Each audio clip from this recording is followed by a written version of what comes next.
Oke, selamat malam Ibu Bapak sekalian. Selamat malam Pak Arda Irwan. Malam, Nah, Pak. malam hari ini kita kembali berjumpa dalam Zoom KKS Paroki Kelapa Gading. Mari kita awalin pertemuan kita dengan doa pembukaan. Dalam nama Bapa dan Putra dan Roh Kudus. Amin. Selamat malam Bapak. Terima kasih atas pemeliharaanmu, penyertaanmu sepanjang hari ini. Kami boleh mengucap syukur pada malam hari ini. Kami boleh kembali berkumpul di dalam Zoom Seksi Kerasulan Kitab Suci Paroki Kelapa Gading dalam acara bekal. Ya Bapak, kiranya pertemuan pada malam hari ini senantiasa Engkau sertai, Engkau berkati, terutama untuk Pak Arda yang boleh memberikan pengajaran kepada kami berkaitan dengan masa-masa aksi puasa pembangunan tahun 2024 ini. Bagaimana kita semua diajak untuk memperkuat solidaritas dan subsidiaritas. Ya Bapak, sertailah kami semua dengan Roh Kudus-Mu agar kami juga dapat dengan tekun mengikuti pengajaran yang diberikan oleh Pak Arda. Berkatilah teman-teman semua yang hadir pada malam hari ini, juga serta saudara-saudara kami yang belum hadir bisa segera bergabung dengan kami semua. Terima kasih Bapak. Semua acara ini penyelenggaraan kami serahkan hanya ke dalam tangan kasih-Mu saja, karena Engkaulah Tuhan dan pengantara kami yang hidup dan berkuasa bersama Roh Kudus, kini dan sepanjang masa. Amin. Dalam nama Bapa dan Putra dan Roh Kudus. Amin. Selamat malam Ibu Bapak. Kembali kita bertemu dalam pengajaran yang akan disampaikan oleh Pak Arda Irwan berkaitan juga dengan apa yang sedang kita jalani bersama dalam masa tercanggung ini, yaitu aksi puasa pembangunan tahun 2024. Bagaimana kita mau mempersiapkan hati kita untuk mensukseskan aksi-aksi selama bulan Prapaskah ini. Silakan Pak Arda, bisa dimulai. Bentar, saya share dulu ya. Ya, Malam, Bapak Ibu. ya, selamat malam Pak Arda. Sudah bisa lihat share file saya? Sudah Pak, tinggal di maximize saja. Bentar ya. Ya, Ya. Bapak Ibu, selamat malam. Sudah lama ya kita eh, tidak bertemu nih. Saya kemarin sempat diminta sama Bu Rosita, Parda, beri tanggal 28. Aduh, memberi apa ya? Saya berpikir keras. Karena masa-masanya itu banyak orang ngomong banyak hal ya pada saat-saat tanggal-tanggal atau bulan-bulan ini gitu ya. Selain pemilu ya banyak gontok-gontokan. Saya sampai terakhir juga sempat berpikir ya, apakah kita bicara mengenai pemimpin yang baik atau bagaimana kita bicara mengenai eh, soal permusuhan di dalam pilihan. Lama-lama saya berpikir kayaknya nggak relevan ya, karena setelah ini kan kita masuk masa prapaskah. Lalu saya melihat tema prapaskah itu dalam buku dan juga di dalam flyer-flyer di gereja itu. Nah ini kayaknya menarik juga kita sedikit menyinggung, tetapi dengan tidak tematis dalam tema minggu per minggu yang biasanya kalau menjelang eh, Prapaskah, Advent atau bulan Kitab Suci saya memberi dalam bentuk rangkuman, tapi saya ingin melihat dari sudut yang berbeda hari ini. Hari ini kalau kita melihat mengenai tema dasar Ardas tahun 24 khusus APP, itu kan memperkuat solidaritas dan subsidiaritas. Mungkin Bapak Ibu udah katam ya dengan istilah ini, solidaritas dan subsidiaritas. Itu dua hal yang kadang-kadang kita melihat mana yang lebih penting gitu ya. Solidaritas itu kan katanya dari solider, solidar, solid gitu ya kan, artinya enggak terpecah-pecah gitu ya kan, utuh ya. Jadi memperkuat kebersatuan atau keutuhan. Nah, kalau subsidiaritas kan itu gambarannya sub dengan kata sidier gitu ya. Sidiaritas itu kan dari kata subsedere gitu ya, artinya duduk di bawah. Jadi kita nggak melihat siapa duduk di atas, ya kan? Tapi kita duduk di bawah sama rendah. Kita sama-sama menempatkan pada posisinya, pada mungkin kalau di dalam konsep Paulus itu kebertubuhan kita ya, anggota-anggota gitu ya. Tubuh punya hal dan punya tugas dan wewenangnya pada bagiannya masing-masing. Nah, dari dua kata itu, lalu saya mencoba merenung-renung gitu ya. Apa yang bisa merangkum ya dua kegiatan bagaimana kita bisa memperkuat itu dalam refleksi kita. Mungkin ini menjadi sekedar untuk ya poin-poin untuk refleksi lah ya nanti untuk teman-teman atau juga para eh, fasilitator di lingkungan atau juga bagaimana membaca kitab suci dengan sedikit berbeda dengan nuansa yang lebih berbeda dan dalam gitu ya. Kalau dulu membaca mungkin apa yang terlihat gitu ya. Sekarang bukan hanya apa yang tersurat, tetapi apa yang sebenarnya mau dikatakan di situ. Nah, saya mengangkat satu hal di sini yang pernah dulu sedikit saya singgung mengenai sedekah gitu ya. Sedekah gitu ya. Mungkin teman-teman kalau udah dengar kata sedekah atau sadakah gitu ya, mungkin karena kita orang Indonesia nggak begitu asing ya kan, kita punya sedikit paralelnya atau sedikit serapannya dari bahasa Arab karena kita kan bahasa kan banyak ya dari Melayu, Arab kita serap, dari Inggris, dari bahasa Sanskrit segala macam kita serap.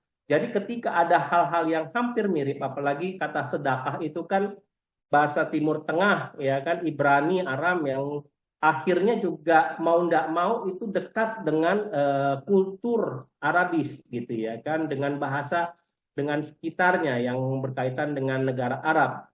Nah, kalau dibilang sedekah, nah kata dasarnya mungkin yang kita lihat ya sedekah. Mungkin kita nggak ngerti ya kita sekarang kita ngerti kalau kita ngomong sedekah, sedakoh gitu ya. Kalau orang Muslim mengatakan sedakoh gitu ya. Artinya apa?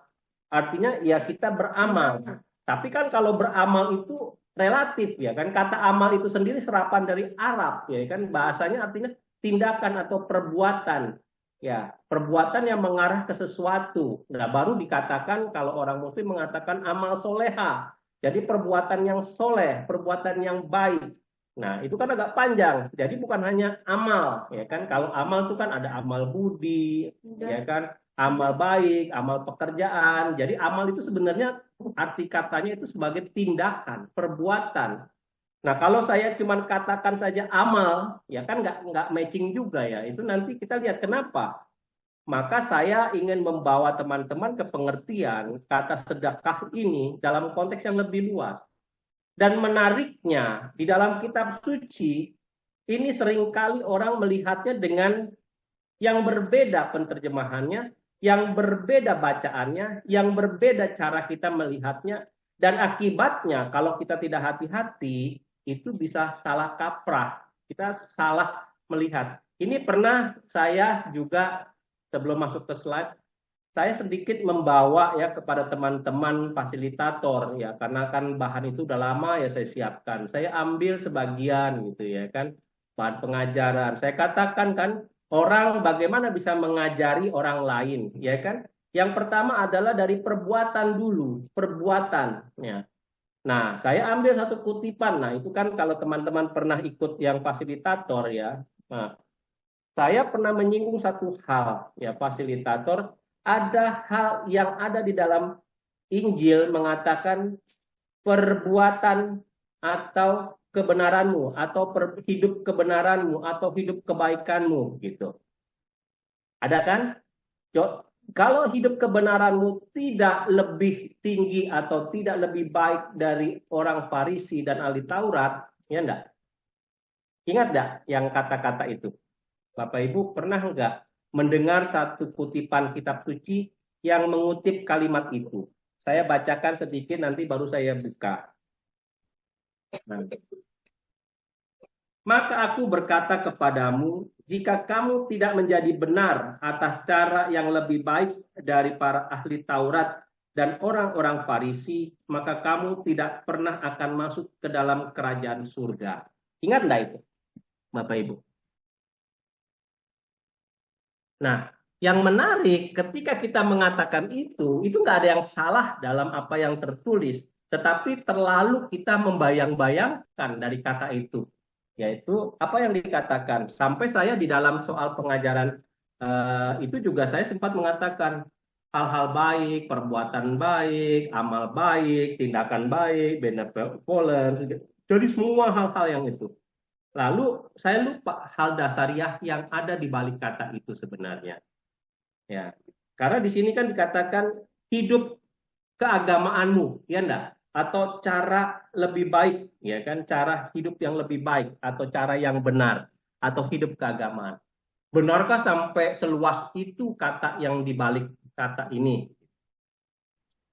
Nah, hari ini saya ingin dari satu patah kata itu saja, saya ingin mencoba membawa teman-teman ke permenungan. Apa sih yang ada di balik itu?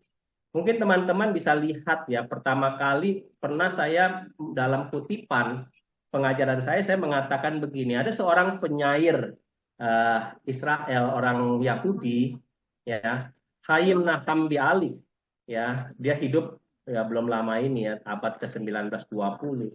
Dia mengatakan satu hal yang menarik. He who reads the Bible in translation is like a man who kisses his bride through the veil.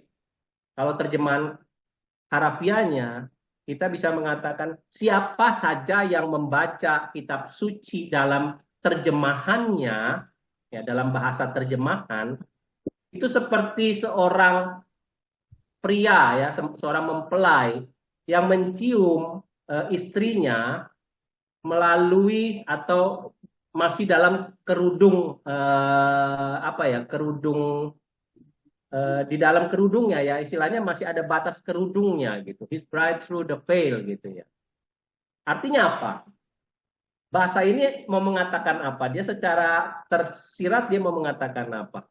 Kadang-kadang ketika kita membaca satu penterjemahan, ya kan, terjemahan itu tidak mewakili semuanya, tidak memberi suatu nuansa yang lebih tepat gitu ya kan. Mungkin kalau orang Jawa mengatakan nongko sama gori itu kan beda nuansanya. Nah kita nggak bisa menangkap kalau bukan orang Jawa gitu ya kan. Orang Batak juga bisa mengatakan bahasanya sendiri. Tapi kalau kita belajar bahasa dan kebudayaan ya pasti kita menangkap sesuatu yang lebih detail yang mau dikatakan di balik tersurat itu ya dari kata itu. Ya, mungkin kita hari ini kita akan mencoba melihatnya. Ini yang ditulisnya seperti itu. Ini sudah pernah saya sedikit singgung ya kan. Mishemis tames belashon nakria. Artinya orang yang menggunakan bahasa atau yang membaca atau melihat atau membaca dalam bahasa yang lain, bahasa asing nakria itu ya. Nah, misemikir et hayahadut betargum. Artinya orang yang tahu membaca, menerjemahkan atau Yudaisme, targum itu terjemahan. Orang yang bisa menafsirkan, orang yang tahu terjemahan, jika membaca terjemahannya, tafsirnya, Kareihu kaelu menasek et akala shelo. Sesungguhnya dia mencium mempelai wanitanya dereh harailah. Artinya masih menciumnya terlapis tudung gitu ya, masih ada lapisan tudungnya, kerudungnya.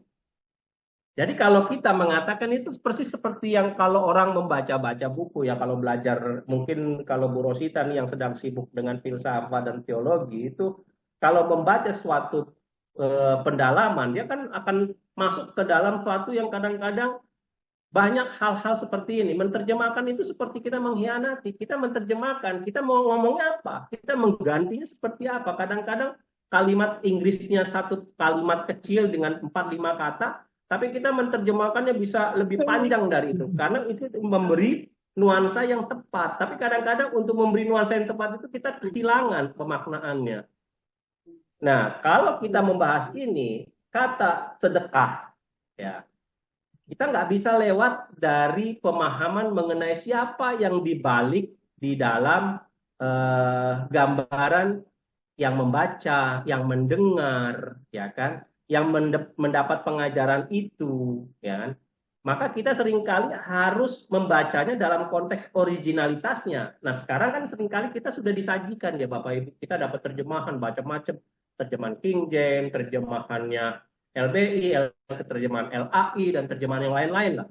Ibu-ibu nggak usah, bapak-bapak nggak usah khawatir sebenarnya. Cuman kalau kita makin suka mendalami sesuatu, kita akan makin merasakan sesuatu yang sedikit nuansa di dalamnya yang berbeda. Kenapa ya dia mengatakan dengan itu? Pasti ada sesuatu yang berbeda yang mau dikatakan.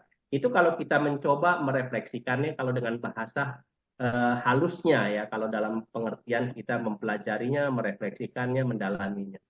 Maka kalau untuk mendalami itu, kan kita harus mengerti konteks originalnya. Siapa sih yang berbicara di balik itu? Orang apa itu? Nah, kalau kita bicara mengenai yang di dalam kitab suci, siapa yang berbicara? Kalau konteks perjanjian baru, siapa yang mengatakan itu? Nah, misalnya kalau audiennya Musa, siapa? Ya orang Israel. Orang siapa? Siapa? Orang Yahudi. Orang Yahudi berbicaranya apa? Bahasa Ibrani, bahasa Aram. Bagaimana dia bisa mengatakan itu? Karena dia konteksnya berbahasa itu. Nah, siapa Yesus? Ya, Yesus orang Yahudi. Apa latar belakang? Ya, keyahudian pasti. Bagaimana dia mengajar? Dia mengajar ke orang-orang terdekat terdahulu, ya kan? Orang-orang siapa? Orang-orang Yahudi. Meskipun dia mengatakan seperti para rasulnya adalah para misalnya penangkap ikan, penjala ikan, atau petani, atau pekerja kasar, atau orang pajak. Tapi originalitas mereka adalah kebanyakan awal-awalnya murid-murid Yesus adalah orang Yahudi atau orang yang hidup di dalam kalangan kehidupan bangsa Yahudi yang mengerti mengenai minimum bahasa-bahasa Yahudi ataupun ada pengajaran-pengajaran yang kurang lebih ya kayak saya misalnya hidup dalam ya dari dulu kecil tuh kampung yang jaraknya sekitar 25 meter tuh masjid. Kalau tidak katam saya mengenai setiap hari azan, saya berarti nggak tinggal di situ dengan cermat. Saya sampai hafal ya bagaimana setiap pagi mereka mengazankan sholat, hayalah sholat gitu ya. Sampai saya dulu ya saya bisa nyanyi bener-bener gitu ya. Sampai ibu saya bilang mengatakan pada saya, kenapa kamu kayak orang Muslim? Gitu. Habis setiap hari dilantunkan itu. Jadi lama-lama kita juga tanpa sadar kita masuk ke dalam wahananya ya, suasananya. Nah, kalau kita belajar sesuatu, berarti mau nggak mau kita masuk ke dalam, ya kalau kita belajar kitab suci, akhirnya kita mau belajar mengenai siapa manusia di baliknya, ya antropologi, apa budayanya, gitu ya kan. Terus sejarah munculnya kata itu atau etimologi itu dipakai, itu kenapa? Pasti ada dasarnya, nggak mungkin pada waktu itu sekonyong-konyong muncul, ya kan. Juga kalau kita juga makin lama makin mendalam, apalagi sekarang nih zaman internet. Wah, kalau sekarang doktoral itu lebih gampang dari zamannya waktu dulu-dulu ya. Tahun awal-awal abad 20 setengah mati kan harus ke perpustakaan cari dari satu kata ke kata yang lain harus membaca. Kalau nggak membaca nggak ketemu. Membaca pun belum tentu ketemu. Tetapi kalau sekarang dengan bantuan AI, dengan bantuan yang lain, bantuan apa, cepat kita membaca dengan kekayaannya. Inilah satu kelebihan yang membuat sekarang sebenarnya ilmu itu lebih mudah kita tangkap. Nah, dari situ pun saya belajar ya, menarik juga ya, semakin lama saya makin terdalam, yang dulu saya tangkap, akhirnya kita mendapat pengukuhan. Dan benar, ya kan? Nah, di sini saya mencoba mengajak teman-teman yang sekarang mengajar atau belajar atau mendalami atau menjadi fasilitator kitab suci, kita sedikit mencoba memahami lah, ya sedikit saya ajak gitu ya. Kalau kita belajar kitab suci, ya kan pada awalnya kan kita mau memahami kultur asli dulu, bagaimana itu ditulis. Jangan sekonyong-konyong, ini orang sudah kasih ke saya membacanya dan saya percaya. Apalagi dengan masing-masing orang itu kan punya interpretasinya sendiri. Orang Amerika punya gambaran sendiri, orang Rusia punya gambaran sendiri, orang Jepang muncul cara terjemahan sendiri, apalagi orang Indonesia membaca bahasa Inggris aja atau kita ngomong Inggris aja kan kayak orang sama kayak orang terdekat kita di Singapura. Ya little little I can lah. Ya. Ya as far as I know lah gitu ya kan, kadang-kadang kita lucu gitu ya, tapi itu yang happen ya, itu what happen in us gitu ya. Nah, kita juga harus mengerti kultur yang mempengaruhi sehingga hal-hal tersebut bisa bias ya, sedikit bisa membawa gambaran-gambaran yang amat mungkin beda jauh. Dan kita juga harus paham juga untuk sedikit ya merefleksikan dengan baca-baca lah, kita sedikit-sedikit mencoba mendalami kultur masyarakat yang mendengarkan kabar itu. Ya saat ini kan kita orang Indonesia, apalagi sekarang ya orang Kelapa Gading, orang Jakarta yang dengan segala macam struktur ekonomi yang berbeda, gaya pemikiran berbeda, ekonomi berbeda, cara pelayanan beda, ini juga kita harus memahami bagaimana itu membawa ke konteksnya. Nggak mudah. Karena apa yang dikatakan di awal untuk membawa, tapi kalau kita salah membawa, ke ujungnya juga beda. Maka nggak heran kan kalau kemarin tuh rame ya 2 bulan terakhir saya sendiri sampai pusing. Semua grup itu yang dulu teman-teman baik, ribut ya hanya untuk milih 1, 2, 3 gitu. Kadang-kadang semua tafsir juga diarahkan entah ke satu, entah ke dua, sampai pusing sendiri. Kadang-kadang saya bilang mau keluar, tapi kesian juga, atau nggak enak juga sama teman gitu ya kan. Nah, Bapak Ibu, kalau kita melihat hal-hal seperti ini, yang menarik, lalu saya mencoba, ayo kita pelajari yuk satu hal aja yang menarik. Ya mungkin kata itu sering kita dengar, sering kita mungkin tahu, ya kan? Mungkin dari konteks yang berbeda.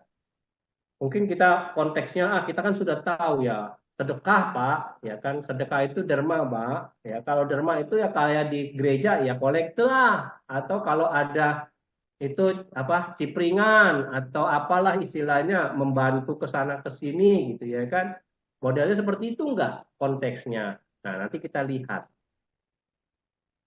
Nah ada satu hal yang menarik yang saya mau katakan, ini ada Rabi Sak ya, saya pengen sedikit mengulas apa sih bagaimana cara dia membaca kitab suci. Ini Rabi Sak itu orang Yahudi ya, orang Yahudi yang sekarang menjadi orang yang amat ya notorious ya, knowledgeable gitu ya, yang banyak diakui lah ya, apalagi dia dianggap Lord ya di Inggris.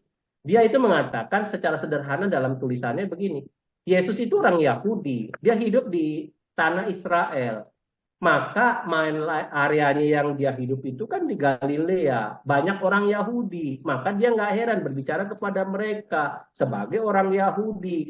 Dia pun membaca Torah pasti karena kan diajarin. Ya kan semua orang Yahudi harus mengalami yang sama seperti kalau kita orang Muslim bisa mengatakan pesantren, ya kan, pendidikan yang wajib. Almost certainly ya juga berdoa dengan bahasa Ibrani pasti. Memang kita melihat perjanjian baru kan ditulisnya dalam bahasa Yunani. Tapi nanti kita lihat kenapa. Ya. Maka kalau kita melihat pasti ajaran Yesus banyak kata-kata, ungkapan, konsep, ide nggak jauh dari konsep Yudaisme atau konteks keibraniannya dia, keyahudiannya dia sebagai bangsa Israel. Ya enggak? Wajar enggak? Kalau kita nggak menangkap, berarti kita terlalu membawanya sekonyong-konyong ke budaya kita. Akhirnya kita lewat gambaran itu. Ya enggak Bapak Ibu? Nah, tadi saya katakan, kalau kitab suci yang sekarang perjanjian baru, Bapak Ibu, kalau kita melihat, kalau dulu saya belajar, pokoknya kalau perjanjian lama, semua belajarnya dari bahasa Ibrani sama bahasa Aram. Tapi kalau bahasa perjanjian baru, semua yang saya baca pertama-tama adalah bahasa Yunani. Baru pelan-pelan kita dipelajari, setelah ngerti bahasanya, baru diajarin, oh ini dulu terjemahan, diterjemahkan dari bahasa Yahudi, Israel Ibrani. Kenapa ke bahasa Ibrani? Karena ke bahasa apa namanya, bahasa Greek ya Yunani. Kenapa? Karena pada waktu itu kan ada penjajahan Alexander Agung ya, sampai terus pada zaman Ptolemeus ya kan, Raja Ptolemy itu lalu mengangkat 70 orang pintar dari orang Ibrani ya, rabi-rabi besar, rabi-rabi yang belajar bahasa yang setiap hari juga bergumul dengan macam bahasa, karena di situ kan pertemuan banyak orang termasuk penjajah ya, kayak Indonesia lah dulu dijajah sama orang Belanda, banyak orang yang bisa bahasa Belanda, maka yang ngerti bahasa Belanda dipanggil juga gitu ya kan. Nah akhirnya menampung 70 orang yang bisa ngerti lalu menerjemahkan kitab-kitab bahasa Ibrani mereka ke dalam bahasa Yunani. Nggak heran kan? Maka muncullah Septuaginta. Nah, Setanta kalau orang bilang 70. Nah, karena yang nulis 70 orang yang dipilih ya. Nah, Bapak Ibu, kalau di sini kita melihat ada satu yang menarik yang tadi saya katakan. Kalau Bapak Ibu baca Matius 5:20, kan tulisannya pakai bahasa Yunani ya kan? Tapi saya mau ke bahasa Indonesianya lah yang gampang. Kita lihat terjemahan LAI ya. Kalau terjemahan LBI kan sedikit hampir mirip-mirip ya. Kalau LAI ini yang terjemahan baru dan revisi juga yang baru itu beda sama terjemahannya. Kita lihat yang LAITB yang terjemahan baru. Maka aku berkata kepadamu, jika hidup keagamaanmu tidak lebih benar daripada hidup keagamaan ahli-ahli Taurat dan orang-orang Farisi, sesungguhnya kamu tidak akan masuk ke dalam kerajaan surga. Jadi ada satu kata ini yang diterjemahkan atau dituliskan atau dimengerti sebagai hidup keagamaanmu. Pernah baca ya Bapak Ibu ya? Ada nggak yang kitab suci di rumah tulisannya seperti ini? Coba Bapak Ibu buka kitab sucinya masing-masing. Yang tertulis apa? Ada nggak yang beda? Dan terjemahan LAI yang TB baru, yang terjemahan baru, ya kan versi baru tahun 23, dia sedikit mengejas dari terjemahan ini. Kehidup keagamaanmu terlalu luas, maka dia mengatakan begini. Maka aku berkata kepadamu, jika hidupmu tidak lebih benar daripada ahli-ahli Taurat. Jadi dikatakan hidupmu tidak lebih benar. Hidup yang benar katanya. Ya. Tadi hidup keagamaan, sekarang hidup benar. Nah, kalau LAI yang terjemahan lama, dia mengatakannya dengan kata yang lain. Jikalau tiada kebenaranmu, jadi pakai kata kebenaran. Ya. Nah, kalau kebenaran kurang lebih mungkin terjemahan dari bahasa Inggrisnya yang dari King James lah ya, King James Version. Ya, that accept your righteousness, ya kan, artinya kebenaranmu, ya, shall exceed the righteousness, gitu ya, righteousness, gitu ya kan, artinya kebenaran, diterjemahkan kebenaran. Nah, Bapak Ibu, kalau melihat ini, apa sih yang menjadi kata yang diterjemahkan sehingga bisa bervarian seperti ini, hidup keagamaanmu, hidup yang lebih benar, kebenaranmu. Saya pernah menyinggung kan di sini ada satu kata yang dulu pernah sedikit saya singgung-singgung, yaitu kata dikaiosune. Dikaio artinya dikaio itu keadilan. Kaios, dikaios artinya yang benar. Dikaiosune kebenaran, yang adil, keadilan, orang yang adil, ya kan? Nah, kalau kalimat ini kok begini ya? Mengapa? Kok tiba-tiba Pak Adam mengatakan kita ngomongin sedekah? Apa kaitannya? Gimana ujuk-ujuk bisa kita pahami sebagai kebenaran atau hidup keagamaanmu menjadi sedekah? Bapak Ibu, kan tadi saya sedikit menyinggung. Terjemahan Rabbi Eliat yang menerjemahkan dalam Septuaginta dalam versi Polyglot itu kalau kita menerjemahkannya dibalik ya kan dari bahasa Yunani kan sudah seperti tadi ya kan seperti ini. Lalu kalau orang Ibrani sendiri menulisnya seperti apa? Seperti ini. Ya. Kalau kita baca ya mungkin teman-teman nggak usah baca semua lah. Saya cuma mengatakan di sini ada kata di sini. Ya kan? Di sini ada kata ya mi sedap tekem ya mi sedap tekem artinya kalau ya kan kalau bahasa Arab dianya ya kalau kebenaranmu tidak lebih gitu ya. Terus di sini apa? Ya kan di sini juga mit sedap kem ya kan mit sedap kem. Ya artinya kalau kebenaranmu tidak lebih benar, kalau kebenaranmu tidak lebih benar dari kebenaran mereka, ya kan bahasanya kalau terjemahan aslinya seperti itu kan kesannya. Kenapa? Karena kan tadi saya katakan sedek itu artinya adil. Sedek artinya benar. Sadukim, ingat nggak kalau orang-orang sadukim gitu ya kan orang-orang sedek, orang-orang sadukim dikira orang-orang yang mengandalkan kebenaran gitu kan. Tetapi kalau di simi Kok dia pakai kata sedak? Ya kan sedek gitu ya kan, kata sedekah, kata dari satu eh, akar kata yang arti harafiahnya sebenarnya adil atau benar. Kenapa? Bapak Ibu, mungkin kalau Bapak Ibu pernah ke Israel ya, Bapak Ibu pernah masuklah ke sinagoga sedikit lah ya. Kalau dulu saya pernah sedikit karena belajar ya. Lalu saya sedikit melihat tuh tempat kotak amal. Dia ada tulisan, pas tulisannya ini kata ini nih, sedekah gitu ya kan. Nah, ini ada kata sedekah, sedekah. Nah, kata sedekah itu dari kata tiga kata ini ya turunannya bisa sedek, adil, sedakim, yaitu orang-orang adil, sedekah, yaitu nanti orang. Cuman begitu kata ini dikalimatkan ke dalam suatu frasa tertentu dengan konteksnya, kata sedekah ini menjadi suatu yang berbeda. Ya, kata ini menjadi berbeda. Nah, ini yang saya katakan. Bahasa ini secara leksikal memang artinya kebenaran, artinya yang adil, keadilan, ya. Tapi apakah seperti itu?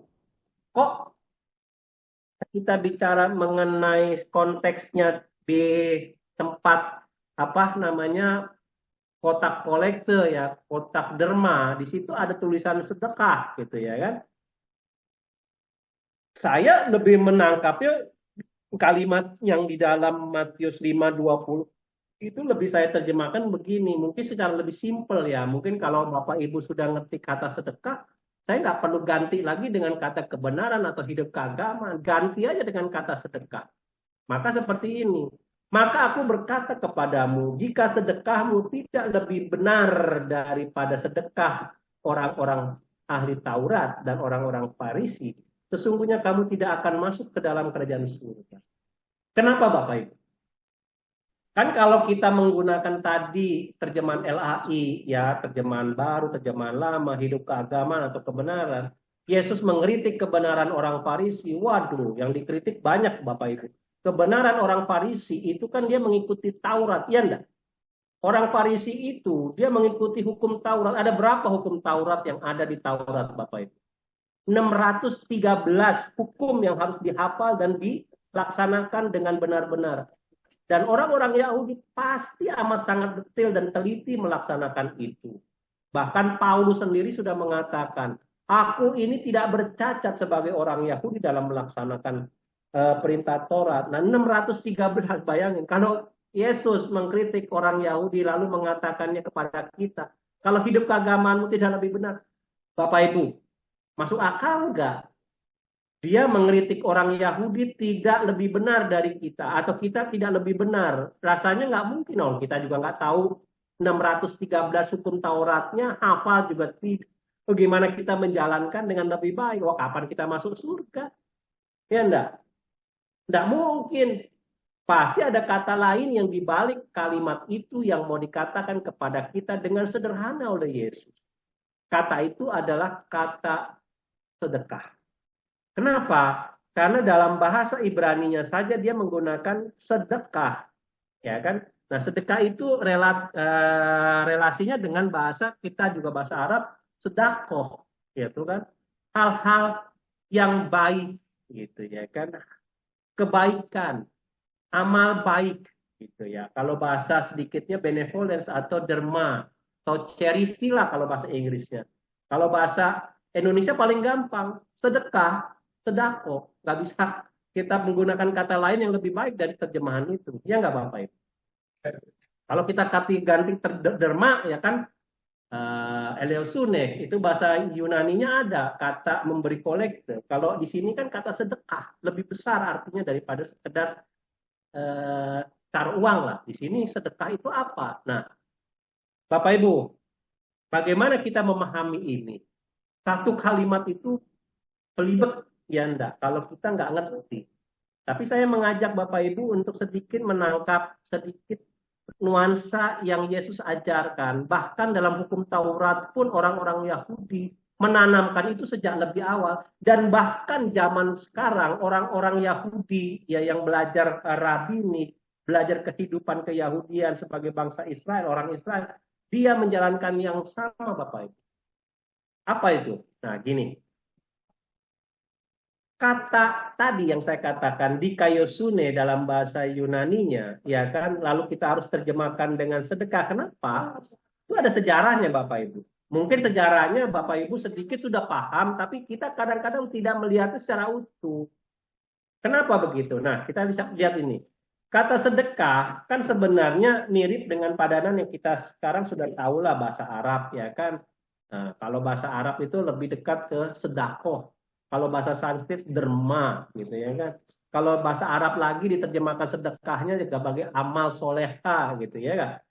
Nah, kalau bahasa Ibrani sedekah itu kata dasarnya ada kata adil atau ada benar, tetapi kemudian diterjemahkan menjadi charity sebenarnya.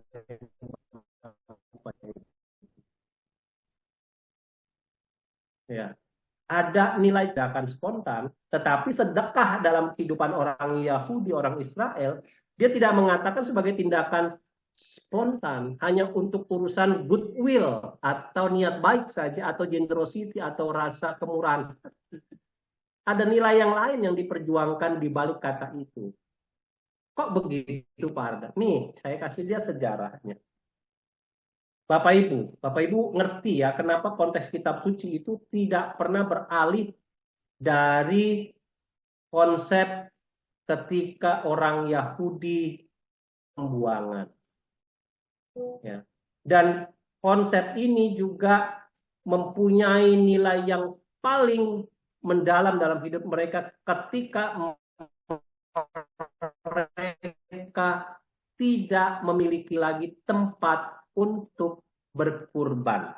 Bapak Ibu, ketika Nebukadnezar ya memerintah ya kan Assyria atau Babilonia ya kan, kerajaan utara itu sudah hilang ya kan, kerajaan Israel yang utara dengan 10 sukunya itu sudah dibikin ya carut marut lah. Dalam kitab suci itu dikatakan Tuhan membiarkan mereka itu menjadi bangsa-bangsa yang bergabung dengan bangsa Moab, bergabung dengan bangsa-bangsa istilahnya kafir lah gitu. Dia tidak peduli lagi. Nah, yang masih sisa kan bangsa Yuda gitu ya, di bawah bangsa yang bagian selatan. Nah, selatan pada waktunya dia dilakukan pembuangan ketika dijajah Nebukadnezar. Dibuang kemana? Ke Babylon, ya kan? Apa yang terjadi ketika mereka semua dieksilkan atau dibuang ke Babylon? Ya, ada satu tradisi hidup orang Yahudi ya dalam melaksanakan Taurat yang akhirnya mereka tidak bisa lakukan. Ingat ya Bapak Ibu apa? Pada saat itu Yerusalem, bait Allah diapakan? Dihancurkan.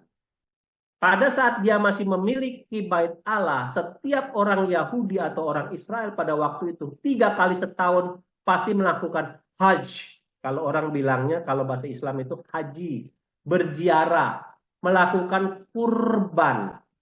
Kurban untuk apa? Untuk penghapusan dosa. Dan hanya bisa dilakukan di mana? Di tempel bait Allah di Yerusalem. Dan hanya di situ Yerusalem, di bait Allah, setiap orang Yahudi melakukan kurban penghapusan dosa. Nah, ketika dilakukan pada saat pembuangan, bait Allah dihancurkan, dia dibuang, mereka dibuang, kan nggak mungkin balik, ya enggak.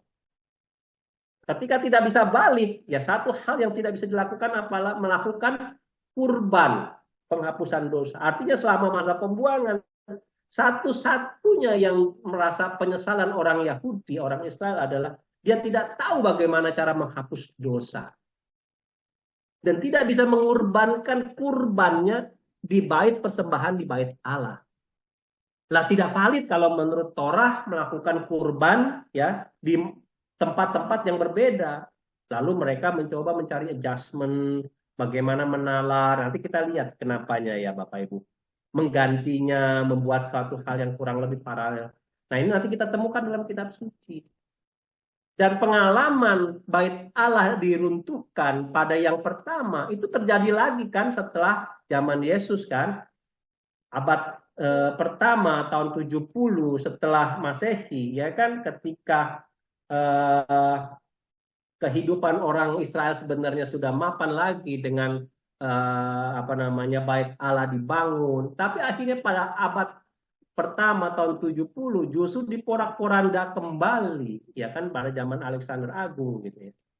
Dihancurkan. Ketiadaan bait Allah ini membuat lagi pengalaman pertama ketika dia dibuang ke Mesopotamia dialami kembali. Udah capek-capek mencoba menyiapkan bait Allah, mencoba membalikkan pengalaman untuk berjarak berkorban menghapus dosa. Sekarang tidak lagi bisa, ya kan? Dan yang rumitnya kalau Bapak Ibu, ya kan? Bentar. Ya. Kalau Bapak Ibu pernah ke Israel,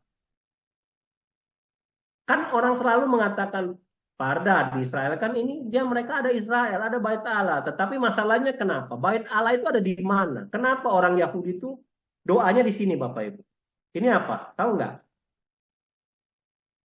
Ini tembok, ya kan? Orang menyebutnya tembok apa Bapak Ibu?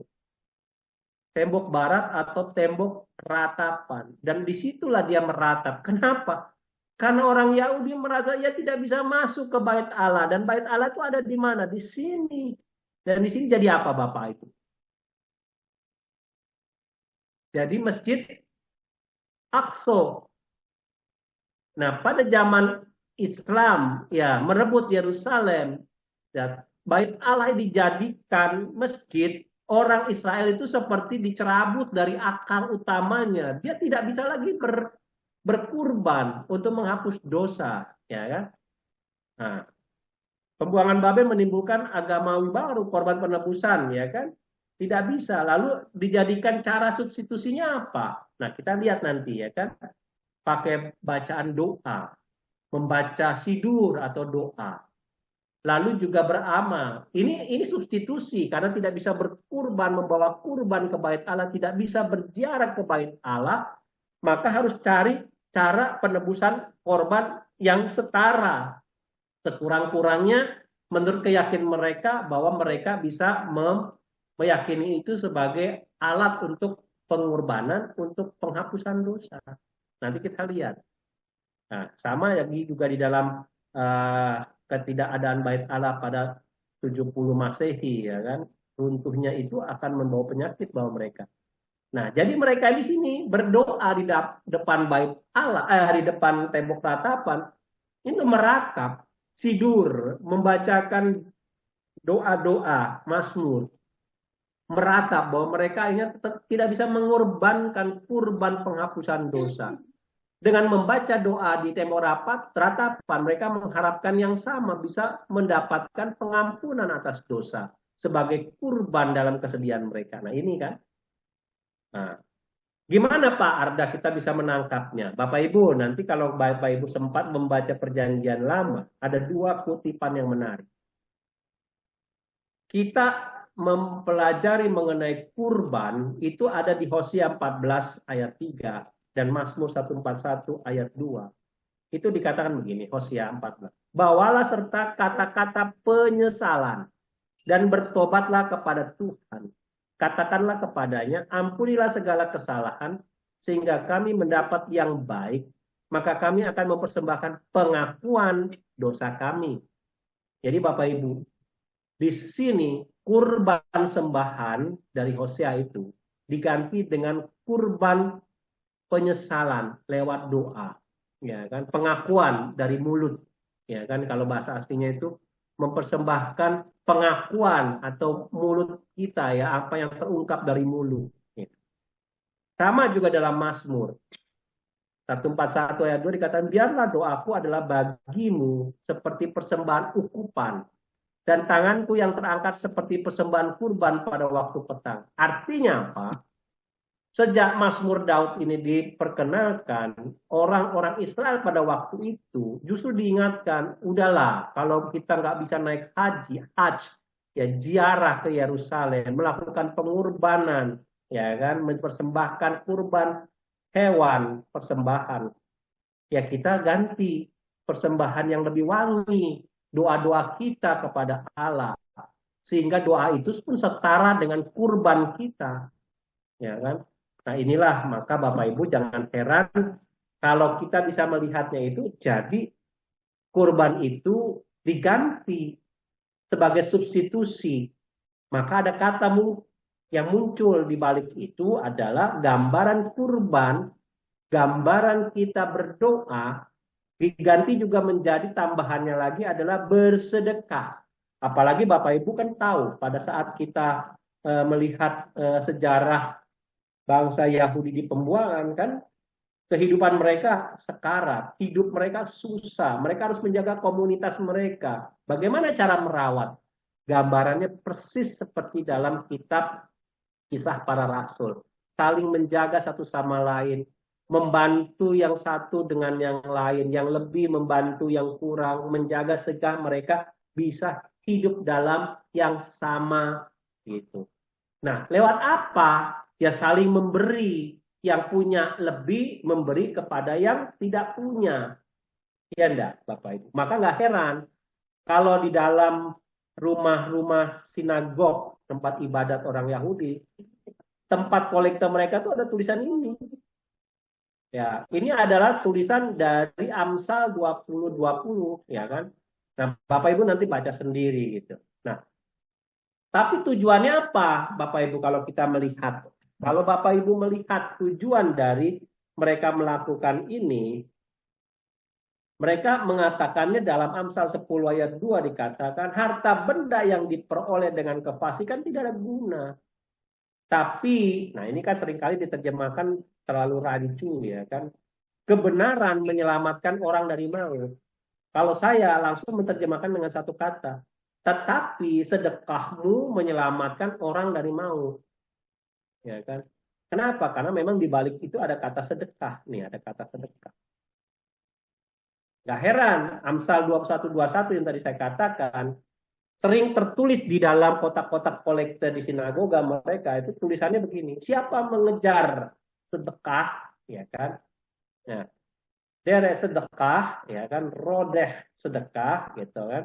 Rodeh sedekah itu mengejar, rodeh itu mengejar, sedekah, gitu, amal baik atau sedekah lah kita terjemah, sedekah, dan heset itu cinta kasih, akan memperoleh kehidupan. Ya. Dan sedekah dan kehormatan, gitu kan. Kehidupan, kebenaran. Nah, sedekahnya ini menjadi satu paralelisme. Kata sedekah dan sedekah di sini. Yang satu derma, yang satu kebaikan. Benevolence dan juga menjadi kebaikan hati. Nah, kita bisa membacanya juga dari ulangan 16-20 Bapak Ibu. Apalagi itu yang seringkali menjadi kalimat utama lah bagi orang Yahudi ya, untuk mengejar kata sedekah ini sebagai yang utama. Tapi kalau kita membaca kitab suci, kadang-kadang terjemahannya nggak kena nih. Terjemahannya seperti ini, Bapak Ibu lihat lah. Terjemahan kita baca kitab sucinya, ulangan 16 ayat 20. Kalau LAI, terjemahan baru, terjemahannya begini. Semata-mata keadilan itulah yang harus kau kejar, supaya engkau hidup dan memiliki negeri yang diberikan kepadamu oleh Tuhan Allahmu. King James sendiri mengatakan, that which is altogether just shall thou follow. Ya. Jadi dia mengatakan, dia yang mengejar, ya kan, hal-hal yang benar. Ya. Buat saya itu agak terlalu jauh, terlalu umum. Tapi lebih baik kita mengatakan begini. Ya ini mungkin nanti masing-masing punya nuansa sendiri. Tapi kalau saya sederhana ya kan Bapak Ibu. Semata-mata sedekahmu itulah yang harus kamu kejar. Ya. Supaya engkau hidup dan memiliki negeri yang diberikan kepada Tuhan Allahmu. Ya. Kalau bahasa Ibraninya ya kan sedeh, ya kan, tirdoh. Nah itu ada kalimat yang paling, kalau Bapak Ibu sering ke Israel atau dengar lagu orang Yahudi yang berdoa itu tiga kata itu paling terkenal gitu ya. Sedek, tirdoh. Artinya keadilan-keadilan yang kamu kejar. Sebenarnya bukan keadilan, sungguh-sungguh sedekahmu itulah yang harus kamu kejar gitu ya. Kejarlah sedekahmu gitu ya. Kalau di sini kan sedek tirdo, artinya sebenarnya kalau saya menerjemahkannya itu berlomba-lomba engkau bersedekah hai teman-temanku semua. Nah, kalau bahasanya ini kita sederhanakan, kita perlu belajar nih, kenapa Pak Arda kok ribet-ribet amat di satu kalimat, satu kata itu diterjemahkan menjadi sedekah. Sedekah itu seperti apa? Ya, kembali ke sini.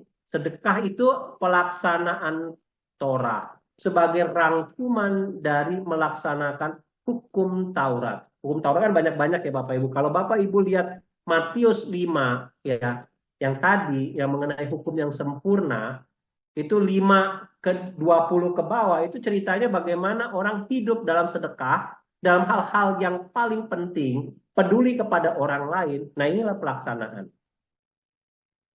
Kalau saya merangkum kata sedekah itu sebenarnya orang Yahudi, ya kan, orang Ibrani dan juga ajaran Rabini mengajari itu sebenarnya mereka punya tujuan Bapak Ibu. Nggak hanya sekedar mencoba berbuat murah hati atau sekedar beramal karena goodwill atau niat baik. Nggak semerta-merta itu seperti itu. Ada dua hal yang penting dalam latar belakang munculnya sedekah dalam kehidupan orang Yahudi sebagai hal yang wajib. Kalau tadi saya katakan bukannya sukarela, ya enggak. Kalau kita mengamalkan sedekah selama ini, mungkin kita mengatakan sedekah ini hal yang spontan, ya, hal yang kurang lebih sukarela. Tapi kalau orang Yahudi melihatnya itu wajib. Kenapa Bapak Ibu? Karena ada dua hal yang mereka perjuangkan. Yang satu adalah pikuan nefesh. Pikuan nefesh itu apa artinya? Respect life. Dia menghormati kehidupan. Karena orang Yahudi sejak awal dia dihidupkan oleh Allah dan karena dosa dia ya kan upah dosa apa?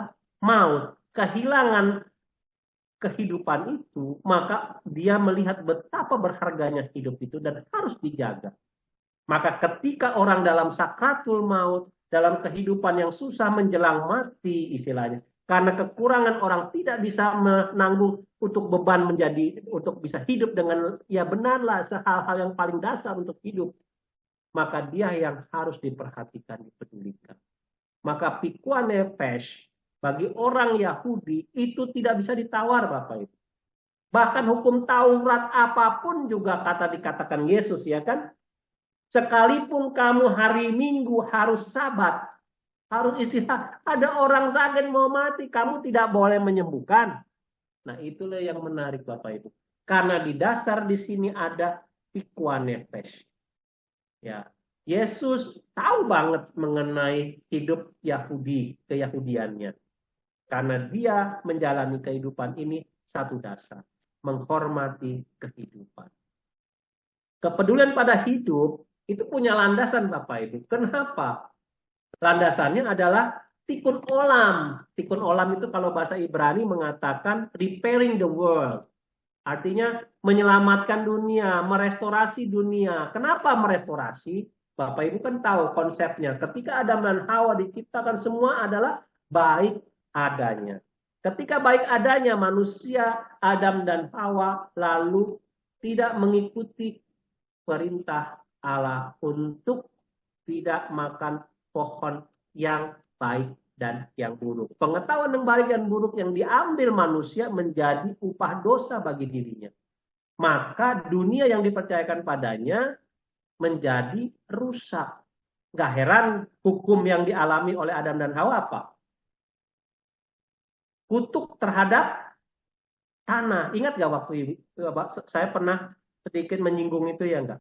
Kutuk terhadap tanah. Kamu akan bersusah-susah payah untuk hidupmu. Ya enggak Bapak Ibu? Ya, kamu akan bersusah-susah payah mencangkul, menyuburkan tanah, menghidupkan, enggak seperti dulu di zaman Eden, semuanya dalam kenyamanan. Nah, gambaran ini, dua hal ini, karena orang Yahudi peduli bagaimana dia melihat kepedulian kepada dunia yang hilang, ya, yang rusak karena manusia, dia kan harus mengambil alihnya itu dalam bentuk penghapusannya. Lewat apa? Kepedulian terhadap hidup. Kepedulian terhadap hidup mungkin bukan pada dirinya sendiri, pada orang-orang di sekitar, komunitas yang paling dekat. Bapak Ibu, kalau orang Yahudi melakukan kehidupan hidupnya, budaya, keagamaan itu ada 3 hal yang dia penting. Hidup sebagai ortodok, hidup ortolatria, dan hidup ortopraksis. Sebenarnya 3 hal itu yang mereka perjuangkan. Ortodoks itunya ortodokso, artinya hidup dalam keyakinan, ya kan, ajaran yang benar gitu. Dia hanya meyakini ajaran yang benar di mana? Torah. Torah itu di mana? Ya di dalam kitab suci yang mereka dapatkan dari Musa, ya kan? Mazmur-mazmur, doa-doa dari Daud, dan amsal-amsal dari Salomo, dan nabi-nabi yang menceritakan kehidupan bagaimana melaksanakan 3 hal itu dalam doa, dalam kebijakan, dan juga dalam Torah. Ya, jatuh bangunnya. Maka di situ dikatakan, maaf, orang Yahudi menekankan pada penyembahan yang lurus, ortolatria. Ketika dia menyembah yang lurus, ia tidak tedeng aling-aling lagi dengan yang kiri dan kanan. Hanya satu-satunya kepada Allah. Maka dia kan Allah yang Esa, Allah yang Echad, ya kan, yang satu. Maka ketika dia menyembah yang benar kepada Allah yang satu, dia juga menjalankan kehidupan beragamanya yang benar, cuma satu, yang lurus, berbuat yang lurus. Berbuat yang lurus buat apa? Ya kembali lagi kepada dia diciptakan oleh Allah menjadi manusia yang baik. Menjadi yang baik ya bagi baik kiri dan kanan, bagi dirinya sendiri yang punya hidup. Ya. Nah, kalau udah menjalankan itu semua, maka itulah yang bagi mereka itu disebutnya dalam tradisi orang Ibrani disebut gemilut kasadim. Gemilut itu artinya memberi, anugerah, menganugerahkan. Kasadim atau keset. Keset itu artinya cinta. Berarti memberi anugerah kebaikan, rasa kasih, ya kan? Pelaksanaan kebaikan. Nah, pelaksanaan kebaikan otomatis apa Bapak Ibu? Melaksanakan Torah. Torah itu apa? Ya 613 perintah yang ada di dalam kitab suci mereka.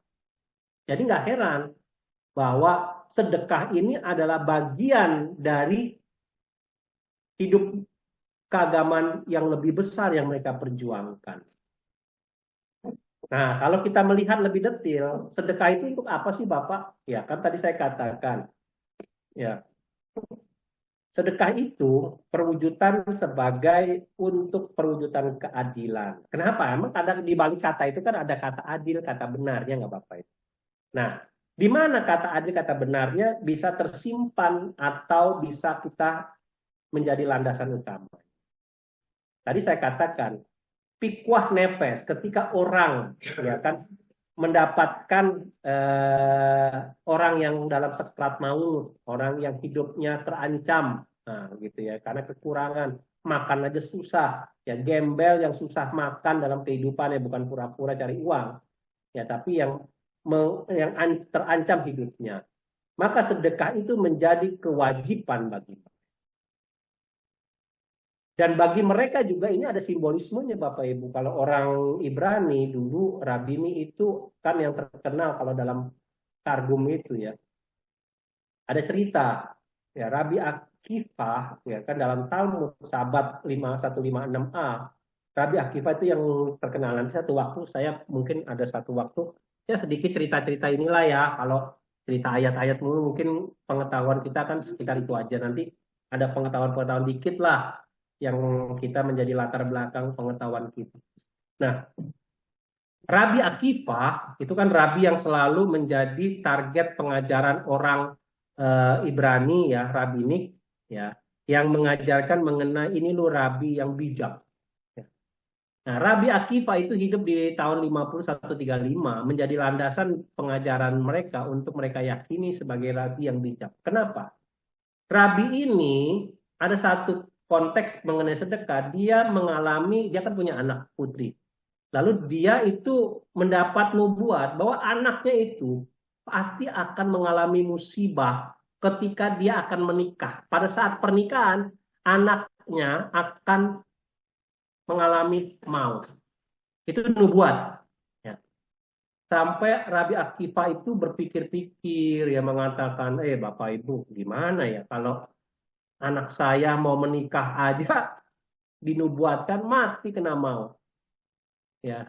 Lalu anak perempuan itu ya menjadi hal yang paling mengkhawatirkan bagi Rabi. Pada saat ya akhirnya si Rabi Akipa itu mengatakan ya udahlah, mungkin itu nubuat is nubuat lah. Ya akhirnya kan masa tradisi orang Israel kan tidak bisa tidak menikah. Menikah itu suatu kewajiban ya Bapak Ibu.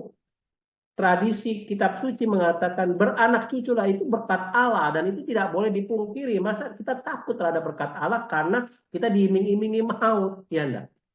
Nah inilah yang membuat Rabi Akifa mengatakan, udah langsungkan pernikahan anaknya. Tetapi yang menarik, ini ada cerita, pada saat hari pernikahan si anak putri itu, dia mengambil itu tusuk konde ya. Kalau orang Israel tuh pernikahan tuh ada tusuk konde. Lalu nggak sengaja dia mengambil tusuk kondenya itu karena dia lagi rias-rias, dia ambil dulu lah. Ya kadang-kadang iseng ya Bapak Ibu ya kan. Lalu tusuk konde itu dicucukkan ke arah sebuah lubang di tembok yang nggak sengaja juga dia ada depan ya dia harus itulah dia taruh segitu, gitu ya kan. Ternyata tusuk kondem itu ya ternyata nggak sengaja menusuk mata seekor ular yang tersembunyi di sana. Ya Bapak Ibu bisa membayangkan seolah-olah kan kehidupan di situ kan memang liar ya. Ya kayak kita di rumah kadang-kadang ada ular masuk gitu kan. Nah di situ nggak taunya di tembok di lubang itu ada ular. Nggak sengaja anaknya Rabi Akifa itu menusukkan tusuk kondenya itu ke lubang itu dan kena matanya ular dan ularnya mati. Coba Bapak Ibu. Justru pada hari pernikahan ketika dia sedang merias gitu dia ambil tusuk kondenya itu ada bangkai ular di situ. Ya. Apa moral story-nya di situ? Nabi Akifa lalu merefleksikan, justru pada hari-hari sebelum pernikahan, ketika anak putrinya mendapat warisan dari dia harta benda, apa yang dilakukan anak putrinya Bapak Ibu? Dia melakukan sedekah kepada orang-orang miskin yang ada di sekitarnya. Karena sedekah yang dia lakukan itulah yang menyenangkan Allah. Sehingga maut yang harusnya menjadi maut buat dia diganti dari sedekah yang dia lakukan. Kalau seandainya dia tidak melakukan itu, mungkin wajahnya lain ya kan. Dia akan kena mungkin sungutan dari ular itu. Dan itu pun yang akan membuat anaknya akan kena maut. Justru disinilah dikatakan Nabi Akifa bertanya. Apa yang sudah kamu lakukan sehingga kamu dilayakkan untuk lolos dari kematian oleh ular itu? Katanya, malam sebelumnya ada seorang mengetuk pintu. Ketika semua orang sibuk dengan pesta, tidak ada yang mendengarnya. Aku berdiri dan mengambil porsi pemberian dari ayah warisannya. Lalu memberikan kepadanya. Dengan mudah dia memberikan kepada orang ini. Bapak Ibu, mungkin ini sedikit mitos ya, tetapi ada satu hal yang kita belajar di sini. Artinya, upah maut kan dosa. Ketika kita mengorbankan ya kan hal yang kita punya lepas bebas, maka Allah dengan murah hati pun memberi dia kehidupan. Nah, inilah yang dia katakan. Sebab sedekah atau perbuatan yang benar dengan berderma meluputkan kamu dari kematian. Itulah yang dikatakan Rabi Akifah kepada anaknya. Sedekah amal ada setara dengan semua perintah Taurat yang digabungkan menjadi satu. Tadi saya katakan, gemilut asadim artinya ketika kita melakukan sedekah itu kan memberikan apa yang kita punya, kewajiban kita, bukan hanya apa yang kita tidak punya, gitu kan. Apa yang kita punya pun kita berikan, dari yang kita punya keterbatasan pun kita berikan. Nanti kita lihat kenapa begitu. Nah, inilah yang akan menjadi bukti bahwa pengamalan Taurat. Jadi dengan kata lain, sedekah dapat menjadi penebusan dosa, merobek hutang dosa. Kalau upah dosa adalah maut. Nah, saat kita berdosa, kan kita seperti distempel utang ya oleh maut kita ya. Nah, di dalam Daniel 4:2 itu dikatakan, jadi ya Raja, biarlah nasihatku berkenan pada hati Tuanku. Lepaskanlah diri Tuanku daripada dosa dengan melakukan, nah ini kan kata keadilan, melakukan keadilan. Harusnya saya menerjemahkan dengan melakukan sedekah. Dan daripada kesalahan dengan menunjukkan belas kasihan pada orang yang tertindas. Dengan demikian kebahagiaan Tuhan akan dilanjutkan. Di sini ada kata sedekah. Ya kan? Jadi sedekah itulah yang akan membuat kita lepas dari dosa. Nah, ketika orang Yahudi memandang ketika kita berbuat dosa sebagai surat hutang yang kita tanda tangani, ya nggak apa-apa. Lihat Kejadian 2 ayat 17 sama dengan apa yang dikatakan Paulus dalam surat Roma 6:23 ya, kan upah dosa dalam maut. Itu ibarat kita kan tadi saya katakan kita berbuat dosa itu sama dengan menandatangani surat hutang. Nah, ketika kita berdosa, punya hutang nyawa, maka pengampunan dosa menurut pikiran orang Yahudi adalah ibarat punya hutang yang dianggap lunas ketika sedekah, sadaqah, amal. Nah, pemahaman Yahudi surat utang itu sama dengan sedekah yang sudah dirobek. Ya, artinya sedekah yang merobek hutang. Kolose 2, 14, 15 mengajarkan tentang surat hutang. Ingat, ya nanti Bapak Ibu, kenapa ini semuanya ujuk-ujuk ke sana kemari? Bapak Ibu, dengan satu kata aja sebenarnya baru kita bisa jelasin. Ternyata kata itu sebenarnya itu lebih gampang kita terjemahkan itu dan lebih make sense. Dan lebih nangkep kita. Oh, yang dikatakan sebenarnya hanya itu.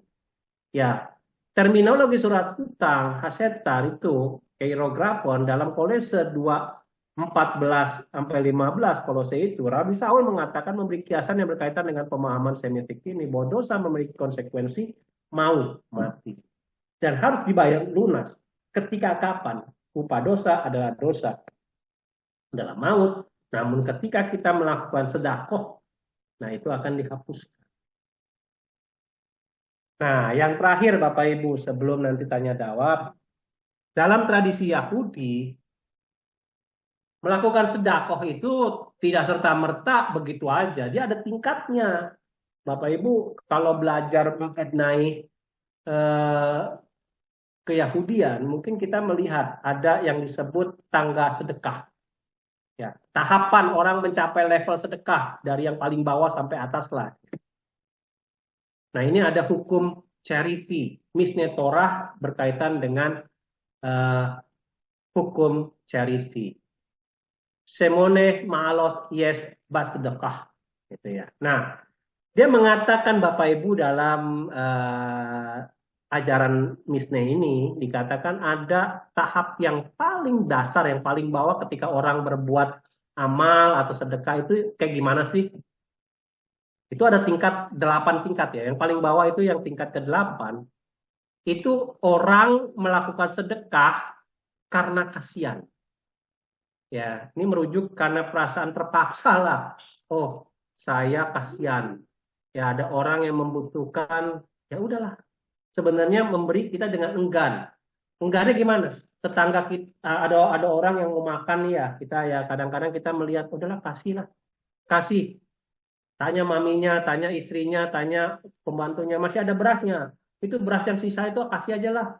Nah, kadang-kadang yang kita kasih karena enggan, ya kita kasih itu yang beras yang udah bulukan atau sisa-sisa yang udah mungkin ada kutu. Ya di sinilah.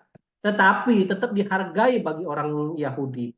Ya tingkat ke-8, sedekah yang karena enggan, ya karena kasihan doang, itu nggak cukup untuk mencapai level yang tertinggi, Bapak Ibu. Lalu tingkat yang berikut apa? Next step satu lagi. Kan kalau tadi terpaksa, ya kasih pun terpaksa. Kita buang barang pun orang lain nggak bisa pakai. Ya nggak Pak Ibu. Kita kasih apapun kadang-kadang kita juga sering dicela gitu. Ini baju udah pada robek baru kasih orang. Orang mau pakai juga nggak bisa pakai. Ya kan? Kita kasih derma apapun juga beras atau apa seperti tadi. Barang-barang yang udah nggak bisa pakai gitu. Nah, tingkat yang ketujuh itu seperti apa? Ya sedikit sukarela, ada sukarela yang mencukupi. Kalau tadi kan nggak cukup ya kan, nggak ada kerelaan. Kalau ini kan dia cukup, ya kan? Cukupnya seperti apa? Ya dia butuh makan, dia kasih cukup, gitu ya memadai. Dia tidak makan, ya kasih beras yang cukup, ya kan? Nah inilah yang disebut keadilan. Ya. Tapi itu baru tahap pertama, tahap ketujuh. Ya. Memberi sedekah dengan sukarela tidak memadai, ya, tetapi dia rela, tapi tidak banyak. Ya, saya kasihlah 20.000. Padahal saya punya gaji pun bisa 50 juta, 100 juta. Ya udahlah, kasih dulu lah 1.000, 2.000 gitu ya. Ya, rela, tetapi tidak memadai, tidak cukup. Ya, ini dalam level pengajaran orang Rabini itu baru tingkat ke-7, Bapak Ibu. Coba yang kita lihat yang ke-6. Ke-6 ini kita memberi sedekah, ya sedekah secukupnya setelah diminta, tetapi kita rela, tetapi karena diminta. Ya mungkin Bapak Ibu ada di, ya dari gereja lah, dari lingkungan lah, ya udahlah kasihlah, kasihlah. Kita kasih secukupnya, tapi ketika diminta, kalau nggak diminta ya udahlah diam aja lah. Nah ini baru ke-6 Bapak Ibu, bayangin ya kan. Wah, kejam juga ya orang Yahudi melakukan tangga kebaikan itu amat sangat drastis sekali. Bahkan tangga yang kelima aja baru memberi sedekah, ya sedekah sebelum orang meminta. Tadi kan diminta, nah ini dia udah memberi. Pada saat orang belum minta, dia kasih. Misalnya ibu kita, bapak kita udah kasih tuh orang kesian tuh, kasih makan lah, gitu ya kan. Bikinlah apa namanya Jumat berkah, gitu kan. Nah, kita kasih sebelum diminta. Tapi ini baru tak, yaitu tangga dari bawah itu ke-8, ke-6, ke-7, ke-6, ke-5, baru 4 naik 4 tangga.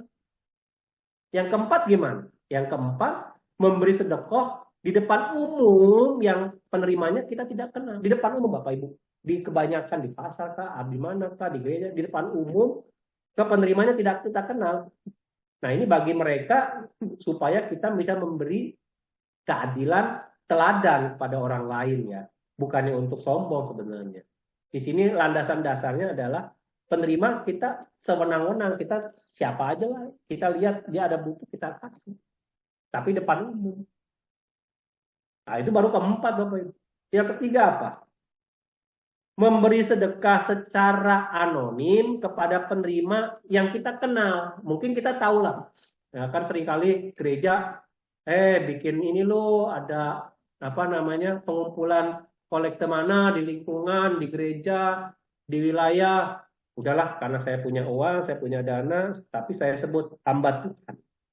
Ya, penerimanya jelas untuk fakir miskin atau apa namanya untuk anak-anak tertentu lah atau siapalah yayasan mana gitu ya yang mereka mau kasih. Penerimanya dikenal, tapi dianya nggak mau dikenal, anonim. Itu baru tingkat ketiga Bapak Ibu. Bayangkan. Ya. Nah, kalau tingkat kedua seperti apa? Tingkat kedua itu memberi sedekah secara anonim kepada penerima yang tidak dikenal melalui seseorang yang terpercaya.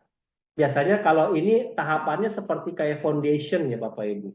Gambaran orang Yahudi itu seperti kita memberikan lewat ya kan para pemuka agama untuk diberikan, disalurkan kemanapun. Kayak kita kayak kolektif lah di gereja gitu ya kan. Secara anonim juga kita nggak penting juga kita diketahui tangan kiri menyumbang, tangan kanan nggak perlu tahu, tangan kanan menyumbang, tangan kiri nggak perlu tahu ya kan. Tapi terpercaya. Kalau di tempat lain kan mungkin dikorupsi, itu enggak. Nah itu baru tingkat kedua, bayangkan Bapak Ibu. Tingkat kedua. Lalu tingkat yang pertama apa sih? Kalau menurut orang Yahudi, tingkat pertama orang melakukan sedekah yang tertinggi adalah diberikan sebelum seorang jatuh miskin. Untuk menyelamatkan, dan tindakan itu meliputi memberi lapangan pekerjaan, memberi kemitraan kerja, yang menyebabkan penerima menjadi mandiri, kemudian menghapuskan hutangnya, kemiskinannya, dan seterusnya. Bayangkan. Artinya apa di situ? Bisa macam-macam Bapak Ibu. Yang tingkat pertama itu seperti kita entrepreneurship.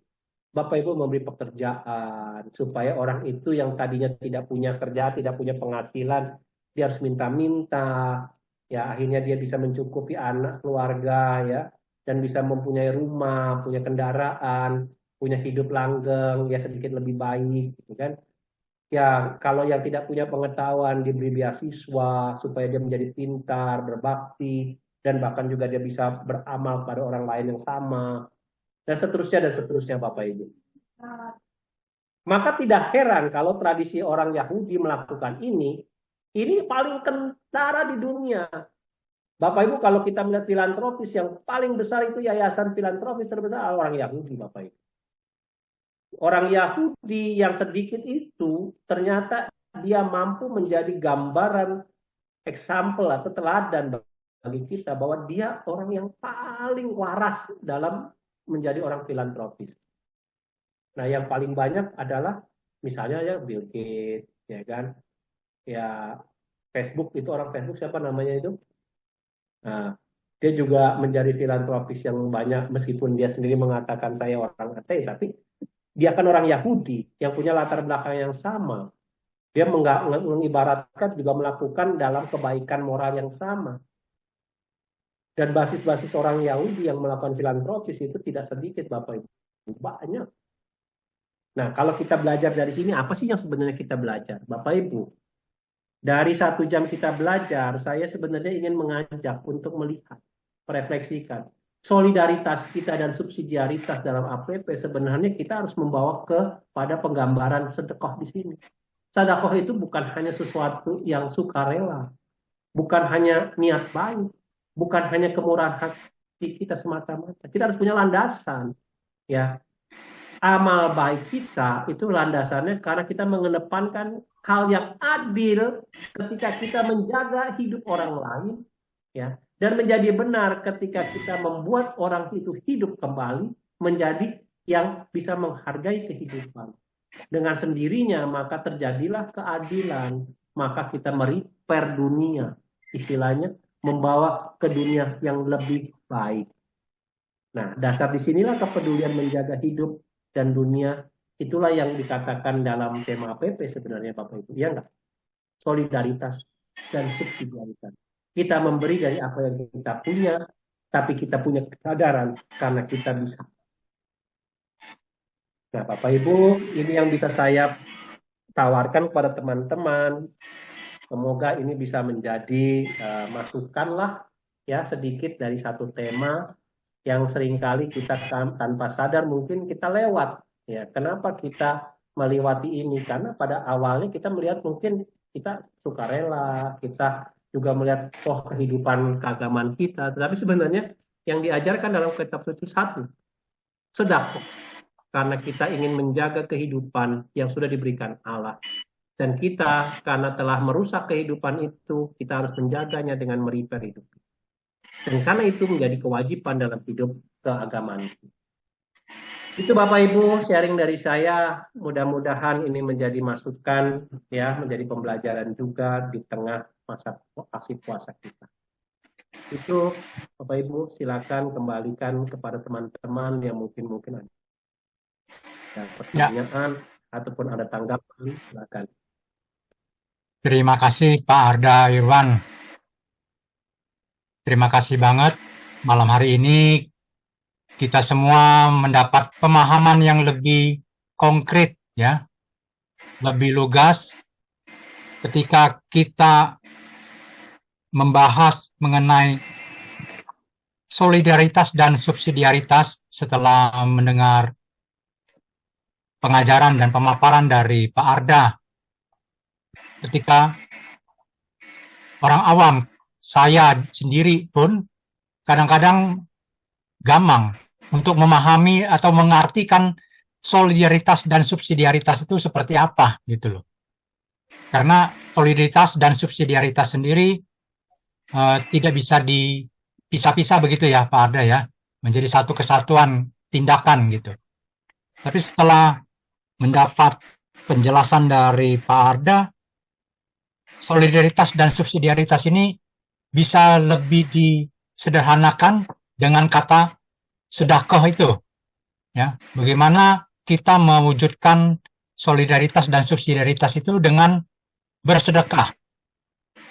Ya, bersedekah tadi pada penghujung pengajaran tadi dijelaskan ada 8 tingkatan.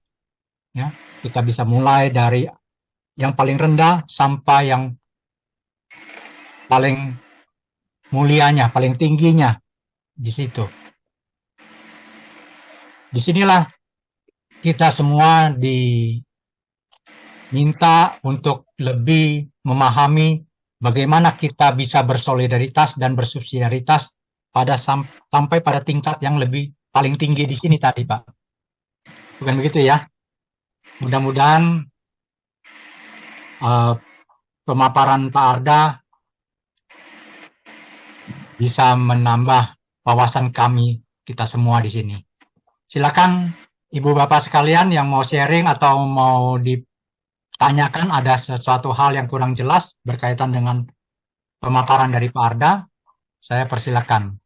Mungkin bisa Pak, langsung. boleh tolong share screen-nya di stop, Pak. Oh ya, oke. Ya, Sorry. di off ya.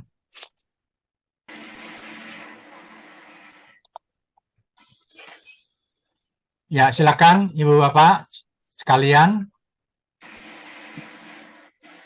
Mungkin ada dari kita-kita yang sudah memasuki pendalaman iman masa APP ini. Ini kita sudah masuk ke minggu kedua, ada yang mungkin sudah mulai. Nah, bagaimana dengan pertemuan-pertemuan yang sudah dijalani berkaitan dengan solidaritas dan subsidiaritas tadi? Silakan. Ada yang mau ditanyakan? Atau mau di-sharingkan? Silakan Pak Harun. Selamat malam Pak Santoso. Ya, silakan. Saya hanya ingin bertukar pikiran atau mendapat pencerahan dari Pak Arda. Begini Pak Arda, selama ini yang kita lakukan, misalkan saya ambil contoh, kita dalam satu RW atau satu lingkungan, itu misalkan setiap tahun menjelang Lebaran, dianjurkan kita mengumpulkan dana pada kantor RW, memberikan uang sumbangan. Itu apakah salah satu sedekah yang bisa termasuk dalam 8 tingkatan itu, Pak Arda? Kedua, sekarang kalau misalnya saya Xinjia nih, tahun baru Imlek, saya kepada tukang sampah yang setiap hari ambil sampah di rumah, saya memberi angpau lah, kita bilang sekian rupiah ya, angpau, atau saya memberikan 2 biji kue keranjang sebagai tanda untuk bergembira bersama, begitu ya. Apakah hal-hal yang seperti ini juga termasuk dalam kategori 8 tingkatan sedekah itu, termasuk di situ? Mohon pencerahan Pak Arda. Baik, silakan. Terima kasih Pak Harun pertanyaannya. Sekarang Pak Arda. Harun, intinya kalau kita belajar tadi sederhana ya kan, ada 8 tingkat mengenai orang bersedekah atau sedekah yang menurut tradisi orang Ibrani, orang Yahudi. Dan kalau kita menilai ya kan dari konteks yang tadi saya katakan, ada 2 hal yang menjadi dasar kita melakukan sedekah, bukan hanya ujuk-ujuk sedekah aja ya kan, ada duit kita kasih gitu ya kan, tapi ada dasar landasan iman kita yang kita lakukan, yaitu pikuanefes, yaitu kita ingin memberikan kehadiran supaya orang-orang yang kita berikan juga menjadi selamat dalam kehidupannya. Ya, mungkin kita nggak tahu ya, kita nyumbang pada yayasan kah, kita kepada gereja kah, kita kepada siapakah, ya mungkin seperti itu. Ya terserah juga, kayak Pak Harun mengatakan kita ada RW, kita kumpulin. Nah sekarang kumpulin untuk apa? Kalau ada punya landasannya, ada hal-hal seperti yang tadi saya katakan, ya kita refleksikan sendiri. Oh kita baru tahap 5 ya, oh kita baru tahap 4 ya, oh kita baru tahap 8 ya. Nah ini menjadi motivasi juga ya Bapak Ibu ya, kita untuk menjadi orang-orang, gimana caranya menjadi orang yang memberi kehidupan yang lebih luas. Hidup itu bukan hanya sekedar pada saat orang mau mati baru kita sumbang, ya nggak Bapak Ibu? Pada saat orang-orang dalam keadaan sakratul maut baru kita datang. Bahkan ada 2 hal yang dikatakan di sini dalam kitab orang Ibrani, tradisi Yahudi. Gemilut Hasidim gitu ya. Gemilut Hasidim itu tindakan anugerah kebaikan itu. Yang paling tinggi adalah ketika justru kita menyambangi atau melayat orang yang berduka, Bapak Ibu. Bayangin. Sampai konsep kematian orang Yahudi pun juga mendapatkan wawasan yang mendalam. Kenapa? Orang Yahudi melihat orang mati tidak bisa menerima kebaikan dari siapapun juga selain orang yang masih hidup yang berdoa padanya. Jadi mendoakan orang yang mati bagi orang kenyataan itu, kan dia sudah tidak bisa mengambil kehidupan kembali, adalah orang yang melakukan yang paling besar dalam kehidupan ini. Mau datang, ya mencabangi yang mati, mendoakan dia, ya kan, memberikan hal-hal yang mengingatkan yang baik juga kepada yang dia pernah lakukan.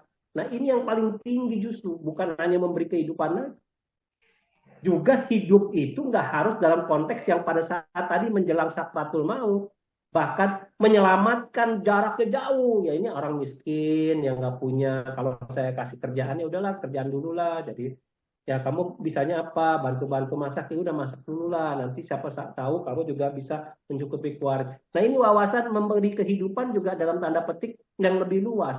Ya kalau kita entrepreneurship kan kesannya kita memang ada timbal balik ya Bapak Ibu ya.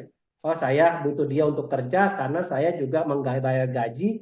Ya mungkin landasan dasarnya ya karena timbal balik. Tetapi kalau yang dimaksudkan di situ kan dia, saya lihat ada kebutuhan dengan generosity, tetapi ada kewajiban dalam dirinya. Kalau saya tidak bantu, orang itu tidak bisa mengalami kehidupannya untuk menafkahi anaknya, menafkahi istrinya, menafkahi keluarganya. Dia juga nanti hidup dalam tetap keterpurukan dan seterusnya, seterusnya. Nah ini kan jadi landasan dasar yang harus ada dulu, moralitas di baliknya dan jiwa di baliknya kan yang harus ada. Nah kenapa tangga 8 itu menjadi landasan dasar ya yang tadi saya katakan pikuan nefes dan tikun olam, yaitu kalau nggak ada itu ya nggak ada guna juga kita sumbang-sumbang uang ya Bapak Ibu, atau sumbang waktu, sumbang tenaga, karena kita juga menjadi satu hal yang kita juga apa yang kita cari di balik itu. Nah ini kan yang dia katakan, apa yang kamu kejar, ya kan? Jika sedekahmu tidak lebih besar daripada sedekah orang Yahudi atau orang Taurat atau orang Farisi, apa gunanya? Nah, yang dikasih contoh oleh Yesus itu dalam Injil, bukan apa yang kamu berikan dari kelebihanmu lah yang menjadi nilai tertinggi dalam sedekah itu. Tapi ketika kamu memberi dari kekuranganmu untuk orang yang lebih penting, itulah sedekah yang paling tinggi menurut Injil, menurut kata Yesus. Ya nggak Bapak Ibu?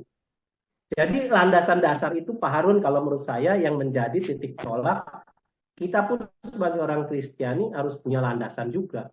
Kalau Sinca, jangan-jangan kita udah kebiasa keteraturan ya. Ya udahlah, kalau Sinca, Mami, ini ada duit, bagi-bagilah gitu. Nggak peduli juga ya bagi ya penting apa nggak penting gitu. Ya kadang-kadang udah kita ikut arus gitu. Nah kita juga harus sedikit retreat lah ke belakang, kita menilai untuk apa. Ya kadang-kadang nggak perlu juga kita bertanya ya Bapak itu, karena kebaikan kadang-kadang kita nggak perlu tanya, ya ada kita kasih gitu. Makin generosity ya kadang-kadang kita kasih. Kayak tadi yang Rabi Akiva anaknya juga nggak sadar kan, dia berbuat kebajikan, dia kasih aja tuh warisan yang dari bapaknya pada saat menjelang mau perkawinan, nggak taunya malah menyelamatkan dia dari maut. Ya nggak ada yang tahu Bapak Ibu. Kadang-kadang kebaikan kita nggak perlu terlalu banyak juga banyak dipikirkan juga ya, sejauh kita kadang-kadang memberi dengan nuansa tolak ukurnya ya udah serelanya gitu. Relanya kita, tapi wajibnya kita juga harus sama Bapak Ibu. Jangan kalau kita sudah rela, tapi wajibnya juga nanti belakangan, aduh, ntar aja deh, besok aja deh, nanti aja deh, gitu. Jadi ditunda-tunda gitu. Nanti pada saat ketunda, lupa kan? Pada saat lupa, ya udah kita juga nggak merasa menjadi suatu kepentingan. Nah itu kadang-kadang yang kita juga lupa ya Bapak Ibu dalam konteks kita di gereja. Ya di gereja, apalagi kan kita nggak ada perpuluhan. Tahu nggak Bapak Ibu kenapa gereja Katolik ya sejak dari awal zaman para rasul sampai sekarang kita tidak melakukan perpuluhan? Ada nggak yang bisa sharing? Kenapa? Rosita nih yang ahli kitab suci nih, mendalami banyak kitab suci. Kenapa kita nggak pakai perpuluhan Bu Rosita di gereja Katolik? Dasarnya kenapa gereja akhirnya memutuskan seperti itu dari awal sampai akhir tidak melakukan perpuluhan? Justru saya mau bertanya nih sama Pak Arda. Aduh gawat ini, kalau udah begini dibalik lagi Bu. Begini nih Pak ya, tadi kan dikatakan sedekah menghapus dosa. Nah kalau itu di Indonesia itu para koruptor terus menghapus dosa gitu, silakan dong Pak. Gimana tuh, Pak? Ya kan, saya berbuat Ya, dosa, saya korupsi, nebus dosa saya sumbang, saya korupsi 10 M, saya sumbang 2 M lah gitu misalnya. Itu kan kalau itu diterapkan di sini tuh tadi itu Pak, cara-cara orang Yahudi kacau balau nih Pak. Tambah tambah tambah banyak orang korupsi. Tapi kan kita tapi balik Bu, lagi ya. Bapak yakin nggak orang-orang korupsi itu juga rela, Bu, mengeluarkan 2 M dari 10 M?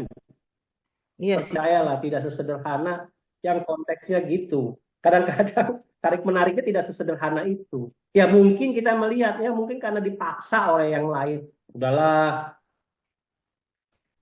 kamu nanti supaya nggak kelihatan dosanya banyak, ya kasih dikit gitu kan. Atau jadi situ nanti kalau salah pun nanti ke yang lain keseret-seret gitu kan. Kadang-kadang kan nilainya juga tidak baik Bapak Ibu gitu kan. Kadang-kadang gitu ya. Cuman kita kan nggak bisa ngomong begitu Bapak Ibu. Pernah dalam perlakuan juga di konteks grup, ya kadang-kadang teman-teman mengatakan, kalau orang sedekah kayak tadi Ibu pasti mengatakan gitu ya. Memilih ya kayak bansos ini penting ya, saya juga susah menilai. Ini mah bagian dari orang-orang yang melakukan manuver politik lah gitu ya kan Bapak Ibu. Nanti juga gereja juga melakukan yang sama dong gitu kan. Gereja juga kita menerima kolekta Bapak Ibu, emang di kotak kolekta ada selah terpisah gitu. Ini duit yang dari bisnis, ini yang dari korupsi, ini yang dari maling, ini yang enggak kan Bapak Ibu. Duitnya masuk dalam satu kotak yang sama, 1.000, 2.000, 50.000, 100.000, 2 juta. Orang nggak lihat ya Bapak Ibu yang enggak. Yang dilihat adalah nanti hatinya kepada Tuhan. Maka kalau kita terlalu ruwet juga melihat itu, kadang-kadang saya juga berpikir ya Bapak Ibu, malah keruwetan itu yang kita bina sendiri, gitu yang Bapak Ibu. Nah, kembali ke tadi Bu Rosita kan, kenapa gereja kita nggak melakukan perpuluhan? Coba kalau perpuluhan, wah gereja cepet kaya Bapak Ibu. Karena Yesus kan berkata, bukan bukan kurban yang aku inginkan darimu, tetapi ya kan ada titik-titiknya gitu kan. Tuhan tidak melulu hanya korban, tapi itu balik lagi seperti yang tadi saya tanya Pak.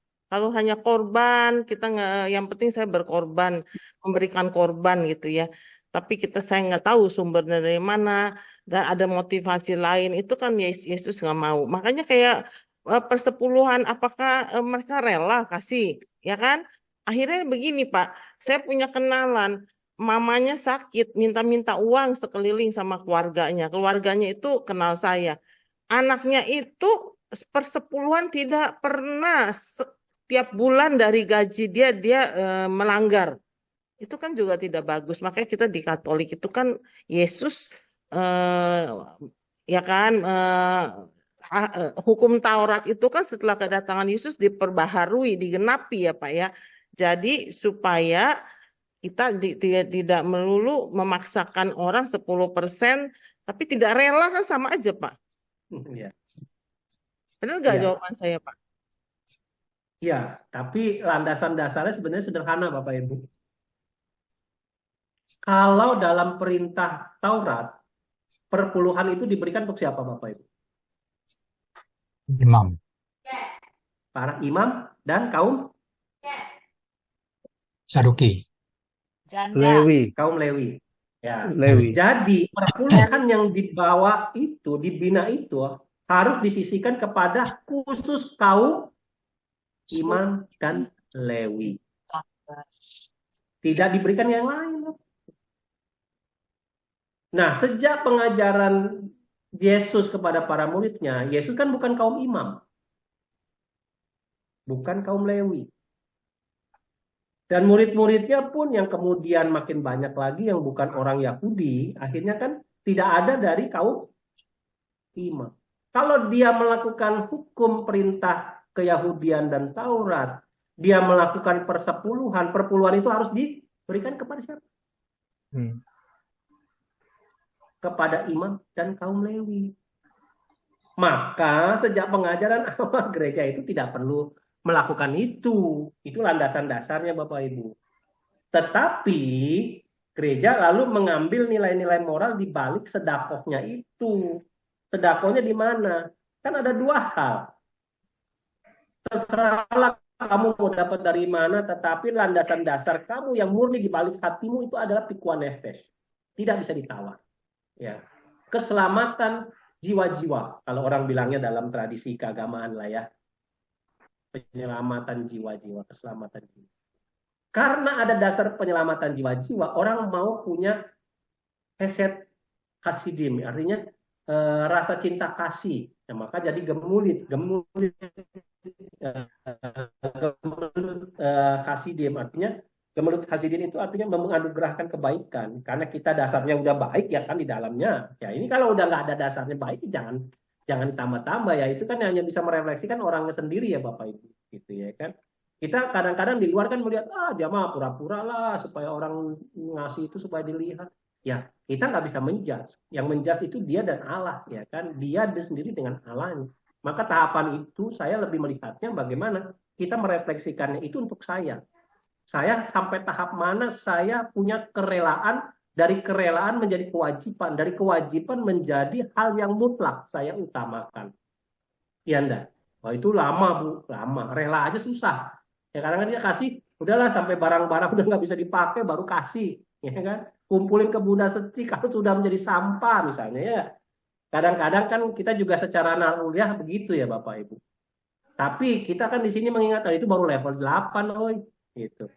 Level 1-nya ya kamu nggak punya pemikiran entrepreneurship nggak apa-apa, tapi kadang-kadang di rumah kan wah dia ada tukang kebun, dia hidupnya susah gitu ya. Udahlah kamu merawat kebun saya itu. Nah, nggak muluk-muluk menjadi entrepreneurship Bapak Ibu. Kadang-kadang kita melihat dia sendiri, aduh, udah dia hidup dari pagi sampai sore, gajinya juga nggak seberapa, cuman sehari berapa gitu ya kan. Mungkin karena kita juga melihatnya dari kebutuhan hidupnya dia, keluarga dia, kita datangin dia, kita lihat seperti itu. Ada yang menggerakkan hati, gitu ya kan.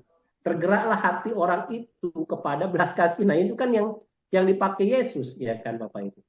Karena ada tergerak hati baru melakukan anugerah cinta kasih pada orang lain. Maka ada bukan hanya materi, sedekah itu ada melewati itu Bapak Ibu. Bisa melewati hanya sekedar materi, tetapi ada ruang dan waktu dan diri sendiri kita kasih kepada orang lain. Ketika kita dalam pelayanan itu kan bukan hanya waktu, pikiran, tenaga, ya diri kita juga kan seutuhnya Bapak.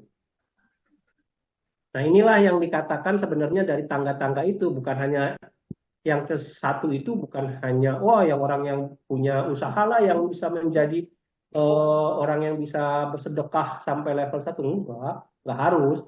Konsepnya adalah kita bisa membayangkan orang itu bisa memberi kehidupan, janji kehidupan yang lebih baik bagi dia sendiri, gitu, orang lain. Tanpa mungkin kita menjadi barternya gitu. Kadang-kadang kan kerja memberi kasih kan karena barter ya Bapak itu. Ya lu kerjalah sama saya, nanti saya bagi gitu ya kan. Gitu. Tapi kalau di sini kan tidak ada nilainya dua hal tadi. Pikuan nefes sama tikun olam.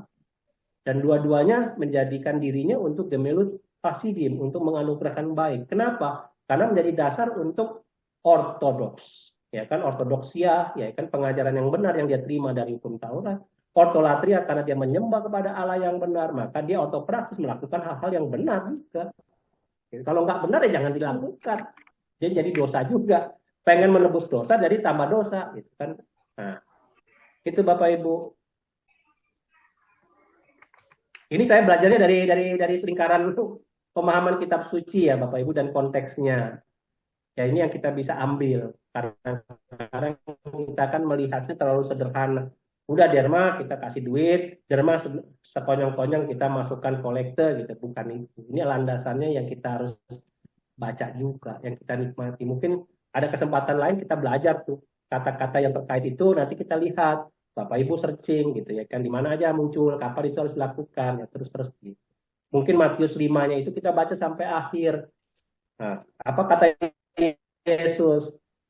Kapan kamu datang Yesus? Kapan kamu istilahnya saya meninggalkan kamu, nggak memperhatikan kamu gitu kan? Nah, dia mengatakan ketika saya di penjara apakah kamu memberi makan? Ketika saya orang asing kamu memberi tumpangan? Jadi hal-hal yang paling biasa gitu Bapak Ibu. Di sini kan hal-hal yang berbiasa, natural Ritas kebiasaan ini harus menjadi pengejawantahan pengalaman batin orang yang diajari itu dari Ibrani orang Yahudi ya ke pengajaran Yesus Kristus kepada orang-orang Kristiani.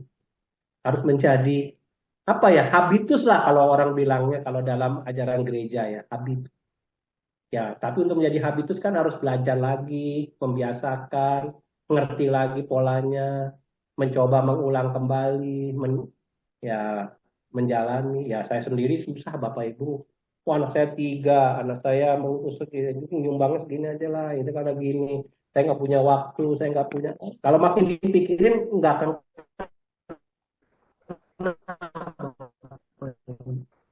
Maka orang Muslim ya, ini yang menarik gitu ya kan, sedekah ketika kita juga melewati unsur-unsur yang kayak tangga itu, Bapak.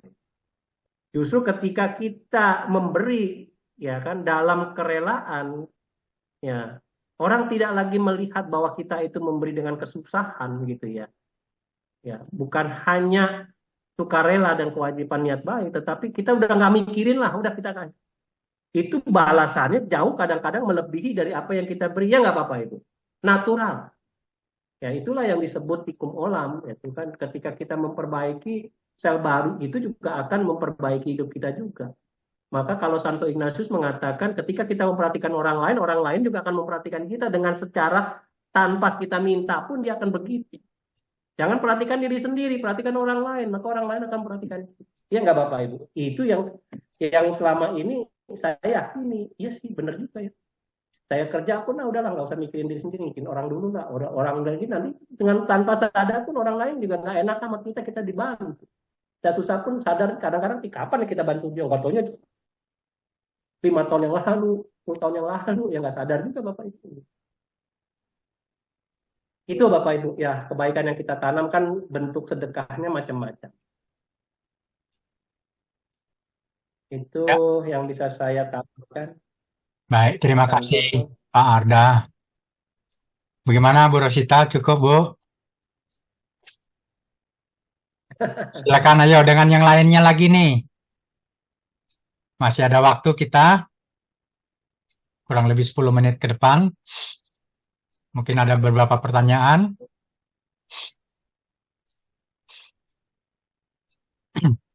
Tapi Pak, kita punya tetangga itu kan tetap menerapkan ya persepuluhan ya Pak.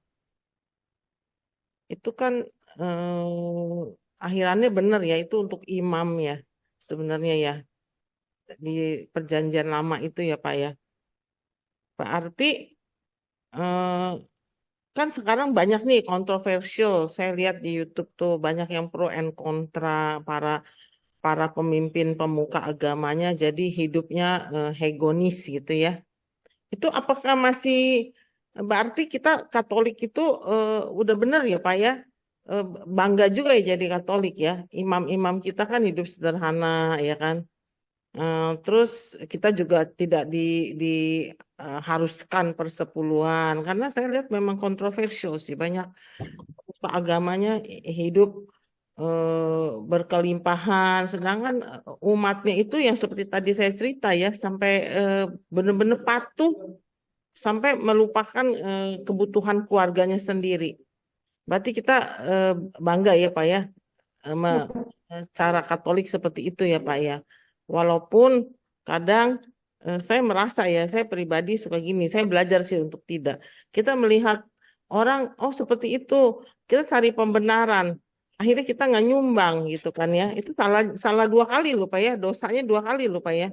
Sebenarnya ya, kita menghakimi orang, kita juga nggak nyumbang lagi ya Pak ya. Misalnya di jalanan ketemu, saya dulu sering sih gitu, ada setengah umur minta-minta. Saya suka pikir gini, mbak saya aja lebih tua dari dia masih kerja loh. Udah saya nggak kasih lah. Berarti saya hakimi dia.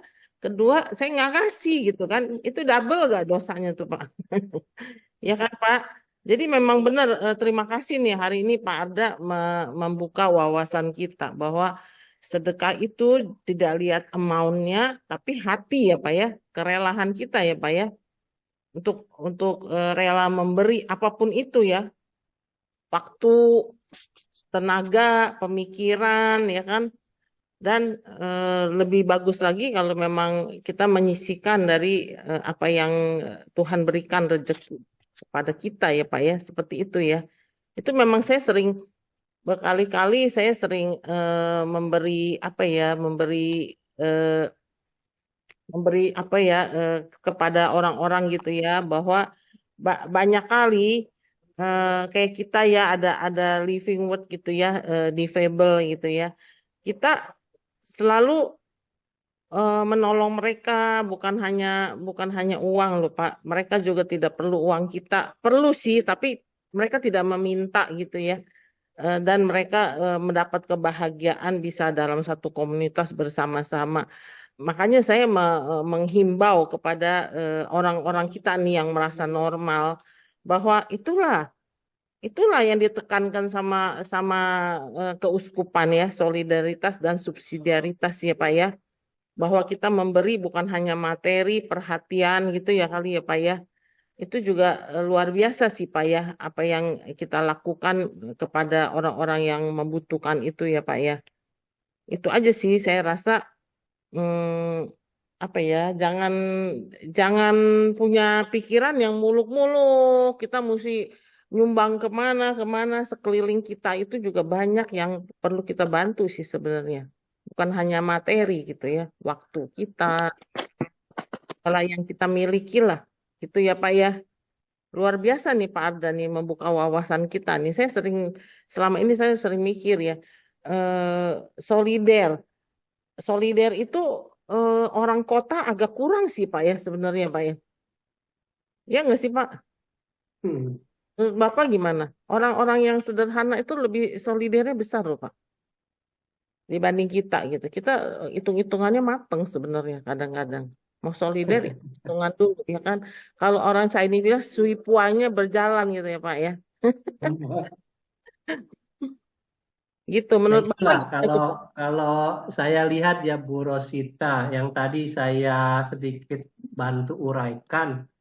Ya landasan dasarnya itu kan kalau sedekahnya dalam kitab suci dan orang Ibrani, Yahudi, itu bukan hanya serta-merta kemurahan hati lah, atau generosity atau kerelaan. Itu wajib, harus ada kerelaan. Tetapi yang serta-merta harus ada itu bahkan jadi keharusan. Keharusan dia sendiri untuk menjaga hidup, merawat hidup, dan memelihara dunia. Itu landasan dasarnya. Kalau nggak ada itu, nggak ada gunanya. Maka dari dia sendiri kan dia merawat orang lain untuk hidup. Kalau dia merawat orang lain untuk hidup lebih banyak, maka dunia itu kan jadi lebih kaya. Nah, tetapi tidak serta-merta. Saya pernah membaca ini karena saya nyiapin ini, makin lama saya baca makin banyak. Orang seringkali ini, oh keadilan sosial dong Pak, ini sedekah itu nggak serta-merta juga. Karena pada dasarnya orang Yahudi tidak masuk terlalu jauh sampai keadilan sosial bagi seluruh bangsa dan seluruh dunia. Karena tidak mungkin, selalu pasti ada perbedaan antara orang kaya, orang miskin, yang tidak punya dan yang punya, yang mau mati dan yang tidak mati, ya kan? Tetapi orang Yahudi selalu mengatakan semakin dia membawa lebih banyak, nah itu yang dia bawa. Itulah yang dia bawa hidupnya. Dan dia sendiri menjadi bagian dari olah kurban memperbaiki hidup. Tapi kan dia tidak sendiri. Makin banyak orang juga yang merawat. Saya pernah sekali menghitung ya Bapak Ibu. Ini ada satu orang yang merawat subsidiaritasnya dan konteks bagaimana kita menjaga lingkungan. Satu butir beras, sekarang beras kan lagi mahal-mahal ya Bapak Ibu ya. Satu butir beras sama dengan 50 gram. Kalau setiap kali kita makan, kita melupakan satu butir nasi di piring kita. Orang Indonesia ada 200 juta. 200 juta setara dengan 200 juta butir kali 50 kan, berarti kan 50 gram. Berarti kurang lebih berapa ton itu Bapak Ibu. Jadi satu kali kita makan, satu butir yang tertinggal itu bisa berapa ton beras yang kita sisihkan yang orang lain mau makan pun nggak ada istilahnya, nggak bisa. Itu juga kepedulian kan Bapak Ibu. Tapi kadang-kadang kecil ini remeh-temeh ini kan orang nggak peduli juga, udah masa bodoh. Karena di rumah makin kita merasa banyak kan kadang-kadang kita juga merasa taken for granted ya kan. Maka ketika hidup kita bisa merasakan Betapa orang yang sudah biasa berkelimpahan, melihat kekurangan itu nggak terlihat. Tetapi ketika dia melihat pertama kali kekurangan, maka hal-hal kelimpahan itu banyak artinya bagi mereka. Nah ini yang saya mau katakan, saya menarik. Kadang-kadang saya melihat, oh dia tidak langsung mengarah ke keadilan sosial. Memang orang Yahudi tidak terlalu peduli juga dalam tanda petik keadilan sosial bagi seluruh bangsa Indonesia, sebangsa dunia. Dia hanya mempedulikan bagaimana merawat hidup sebaik-baiknya, sebanyak-banyaknya yang ada di sekitar dia dan yang dia punya kemampuan untuk melakukannya, dan ini menjadi kewajiban dia. Nah, makin banyak kan terpeliharalah dunia yang lebih banyak, artinya keadilan sosial, ya kan, keadilan dunia, kemerataan hak asasi, ya akhirnya ke situ ya, meskipun itu bukan tujuan utama, ya tujuan utamanya yang tadi dua hal itu Bapak Ibu. Jadi kalau kita bersedekah pun jangan terlalu banyak mikir lah, kemana-mana bakal susah juga. Tetapi tadi sederhana tadi. Cuman dalam terjemahan kitab suci jangan kita juga terlalu jauh hidup agama. Yang ditakar oleh Tuhan bukan hidup agama kita, seberapa kita punya kemurahan hati dan sebenarnya kita punya kedermawaan, ya kan, dermawanan, ya kan, gitu aja. Itu yang sebenarnya tadi dalam kitab suci lebih ke pengajaran. Oke, Bapak Ibu. Ya baik, terima kasih Pak Arda, terima kasih Ibu Bapak sekalian. Kiranya waktu juga yang membatasi kita. Kita sudah sampai pada penghujung pertemuan kita pada malam hari ini. Kita akan akhiri pertemuan kita. Kita akan tutup dengan doa. Mari kita satukan hati kita. Dalam nama Bapa dan Putra dan Roh Kudus. Amin. Terima kasih Bapak. Kami boleh mengucap syukur dan berterima kasih atas kesempatan malam hari ini yang sungguh luar biasa. Kami boleh lebih memahami bagaimana mewujudkan kesejahteraan bersama melalui solidaritas dan subsidiaritas. Terlebih-lebih bagaimana kami dituntun dibawa menuju tindakan yang bersedekah, yang lebih mempedulikan keselamatan jiwa-jiwa orang-orang yang ada di sekitar kita, orang-orang yang ada di sekitar kami, yang sangat membutuhkan perhatian, pertolongan, dan kemurahan hati dari kami yang lebih mampu. Terima kasih ya Bapak, kiranya pada malam hari ini kami semakin lebih memahami lagi, bersedekah yang lebih baik lagi untuk keselamatan orang-orang yang sangat membutuhkannya. Ya Bapak, sebentar lagi kami akan undur dari pertemuan ini dan kami akan istirahat. Kiranya Engkau sertai kami, lindungi kami dalam istirahat kami, sehingga kami boleh bangun pada besok hari untuk melanjutkan aktivitas kami sehari-hari. Terima kasih ya Bapak.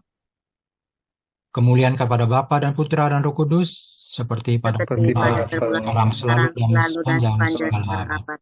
Amin. Amin. Nama Bapa dan Putra dan Roh Kudus. Amin.